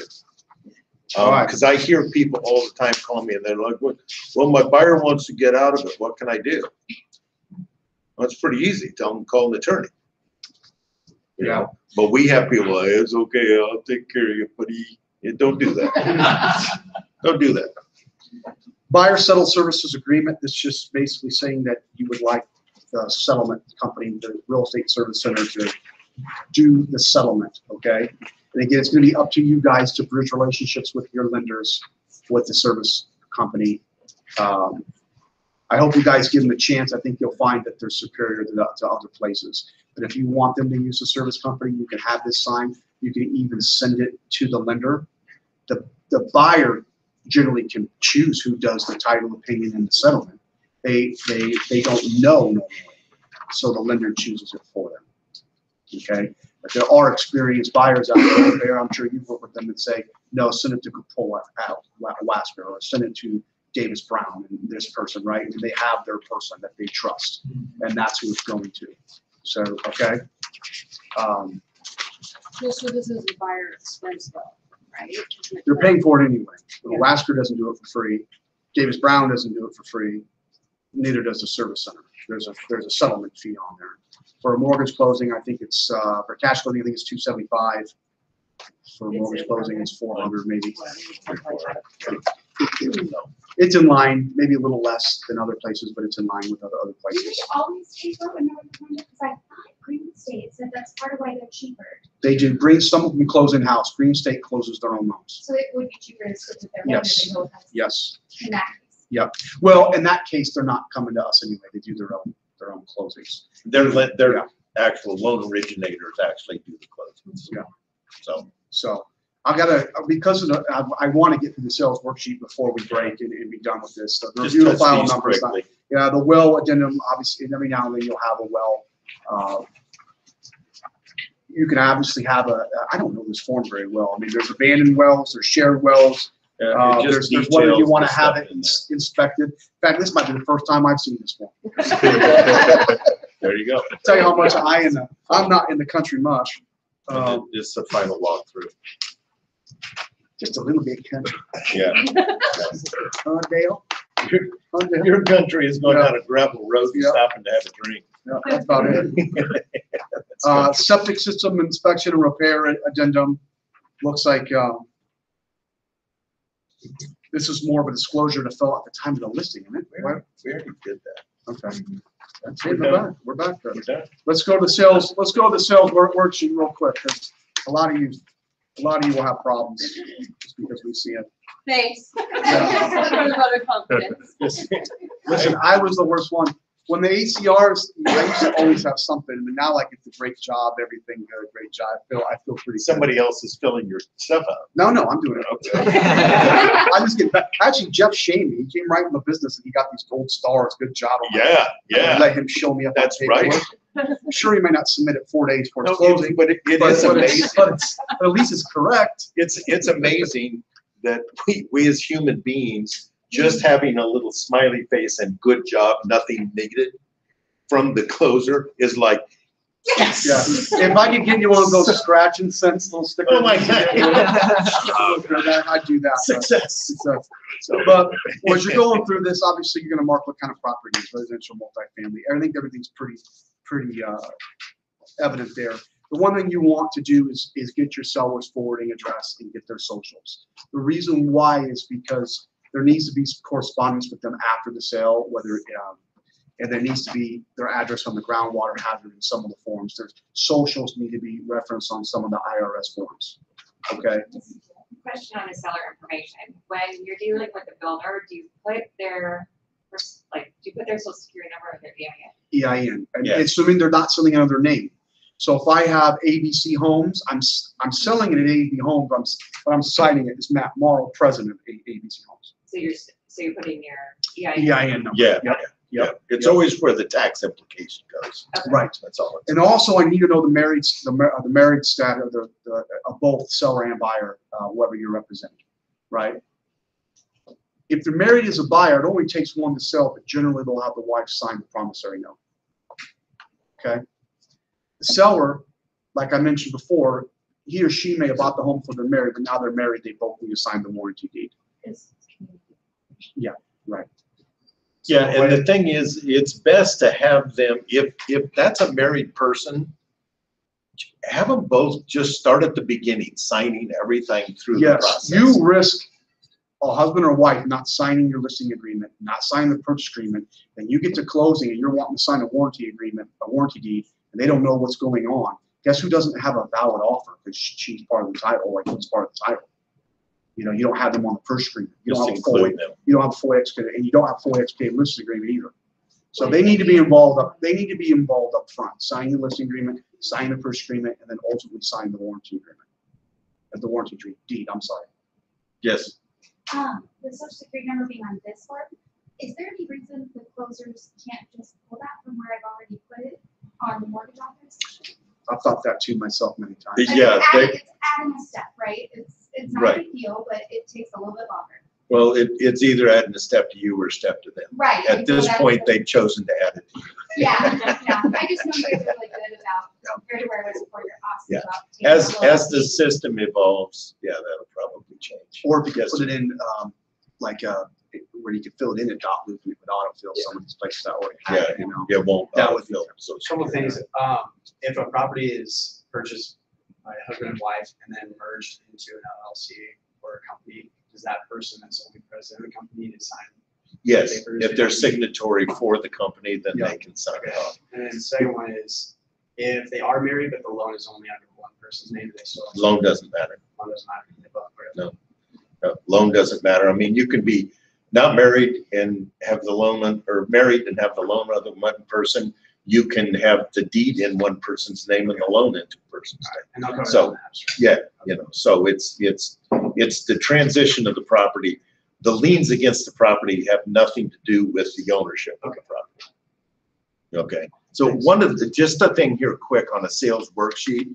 Listen, this is the single most important communication piece that the closers have. This is it, okay? The idea that you think the closers are going through your purchase agreement and your addendums and sliding and looking on and reading, that's not what has to happen. They need to know what's going on, and this is how they know. This is it. This is what tells them what to do, who to pay, how much to pay them, who's the owners, all that stuff. That's all here. Okay? So don't anticipate that, well, I put that on an addendum. I saw that the other day. There was an addendum that was scribbled over, lined through, and a thing along the side like that. And the agent literally expected that the closer would know about that. I'm like, how? How, you know, it doesn't work. You want good closings, you want good, clear, easy stuff, smiley faces on there. Start at the beginning, putting all the pertinent information into .loop before you do anything else. Put your information in .loop, put it in the back end, just enter all that information. And then from that point on, it preloads everything on your documents. So put your legal names in correctly, put your information in correctly, do all of that up front. Take the time for that. And then everything preloads, including this, preloads a lot of information. Yeah, it does. So do it up front. I'd also, if you don't know your seller's forwarding address yet, because they're selling a home and they're gonna, moving out of state, they don't know it, you can always put to be determined on that. But you will get flagged by your ACR saying it's not. Yeah, no happy face for No you. happy face for you. But at least you do acknowledge that you'll have to come back and fill it out. Again, if there are some closing forms that it has to be on. Even if it's a PO box number that they have, let's put something on there for a forwarding address. Commissions, obviously, look on the MLS and make sure what the shared commission is if you're representing the buyer. Put that in here. If you're splitting it because you're part of a team, then note that as well, what those splits are, right? So if Jeff sold something for me on one of my leads, we're gonna split it 50-50. He's gonna put Matt Mauro 50%, Jeff Kronowski 50%, right? Also the referral, whether you got it through HomeLight or agent to agent from another state, there is a referral agreement form that needs to be filled out, because remember, it's not between the agents, it's between the brokerages. So the brokerages, the agents, the actual party that they refer to you, and the percentage that's agreed upon has to be filled out and signed off on. Okay? Emails and phone numbers. All people. Yeah. Lending companies the same way. What drives me nuts, when the lending company sends over a pre-approval and it doesn't have their phone number or email, just has, I'm like, geez, I'm like, put your contact information, or they don't have it in their e-signature. It just drives me nuts. But we'll need that information as well, okay? Especially more so on the listing side, filling out, because our back end will be working and cooperating with them, right? Okay, we have a few minutes left. Is there a question? Anybody got a question? Do you hesitate that side? Well, I just wanted to make sure that we had answered as many as we could. And again, feel free, Judy, feel free, give me a call whenever you want to. Can I make us more of a broad statement? Okay? Your buyers want trust and confidence from you. And that's what they're looking for. They're looking for someone with a good knowledge base that they can put their trust in, their confidence to get them from A to Z. Your knowledge of these forms and knowledge of different scenarios will help give you that confidence, help instill that confidence in you, that you'll be able to exude that to your client. Knowing these forms that we went over today and knowing how to break them down, explain them in different scenarios you find yourselves in will be key in you exuding that, okay? The other thing for you brand new agents, I don't know how many of you find yourself in older houses, but knowing the house, knowing what makes up the house, knowing how many years left life on the roof, knowing what kind of electrical systems are in there and what challenges those things may pose on an inspection, knowing what kind of foundations and the evolution of them, their pluses and minuses to each one. That kind of information, and being able to share that with the buyer is what will help build that trust and confidence. It'll also help you keep deals together as you navigate through inspections. And that inspector says, look, we have some rotten windows here. And they're like, yeah, Aaron already told me that. Thanks. We got some rotten siding. Yeah, Aaron pointed that out too. Or this furnace is 25. It might be towards the end of its life. Yeah, Aaron told me that I'm going to have to start budgeting for these things. They went into it with a pretty good base knowledge of the home's condition.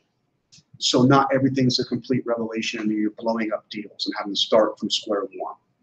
So I know Lance and I have been around for a long time, so we naturally just know these things, and we're happy to share these with you in the way of we have some training that we can do. We get past the COVID thing. Yeah, we can get a little more open. We'll do another where Matt and I we went to what, 4? Yeah, 3 or 4 houses. 3 or 4 I tell you what, houses. last And went fall I over took Tanya to one house and it was like, you almost should have bought it just for the trainings. Yeah. It had the evolution of all the electric. Oh, It had yeah. 4 different kinds of foundations in it. It was like, this is perfect. It was a training. It was a training house, but You should have bought it. should have bought it. It was crazy. Now we have these additions, from brick to tile to concrete. But we'll try to get that class somewhere down the road when we get a little more open, because we go to 2 or 3 houses, 3 or 4 houses, and we try to find different things in each one, and just about noticing things. It is an example. How many people notice or check to see what water line's coming in? Never. Huh? Never once. Okay, I have no idea. so you have a key in your pocket probably, for a house, car, whatever like that. And if you go see where the water line comes into the side of the house and you scrape it on there just a little bit, you can tell whether it's copper or steel. That's a huge difference. Matters Because Galvanized. steel deteriorates badly. Okay. And water flow coming into your property is terrible when you get into older neighborhoods that have steel piping. If it's been replaced with copper, that's a really good thing. I had the opposite in that funeral home I sold. The copper was just destroyed. Like it was covered in green and it was leaking towards the bottom. It starts to oxidize. Well, it may have been some of the chemicals that they use for Okay. embalming. Oh. Just saying, that might have been a unique experience. Very You know. Listen, you guys, Especially when the dolly came out. Oh, of yeah, the that's- yeah. Weight elevator when we opened it. Oh, that's fun. Yeah, the bodies. Well, that's why there's Keep in mind the an grand- elevator in Grand. Yeah, keep in mind the Grand Office was a funeral home for like 25 years. That's why there's the elevator was added to Grand, was to take the bodies up and down. It's true. Yeah. So listen, this is exactly what you guys need to be doing, is coming, training, learning stuff. I know we're not amazing performers and, we go back and forth on all kinds of different stuff, but the idea is that you guys get an idea of what's going on out there and pick up the phone. If you've got a question, you want to know something, call us. We'll help you, we'll answer questions, we'll walk you through scenarios and situations. And then sometimes if you're like Jacqueline, she'd call me up and I'd be like, I don't know. I've had a couple glasses of wine, so anything I have to say right now is totally counts. Yeah. So Well- just be aware, and this is awesome, and thank you for that. And if you're really brand new in this, and you think you love houses and love people, you stick around. Give it time. That'll change.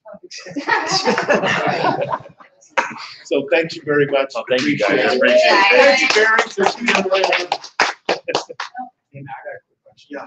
Okay, so third and sole next basics.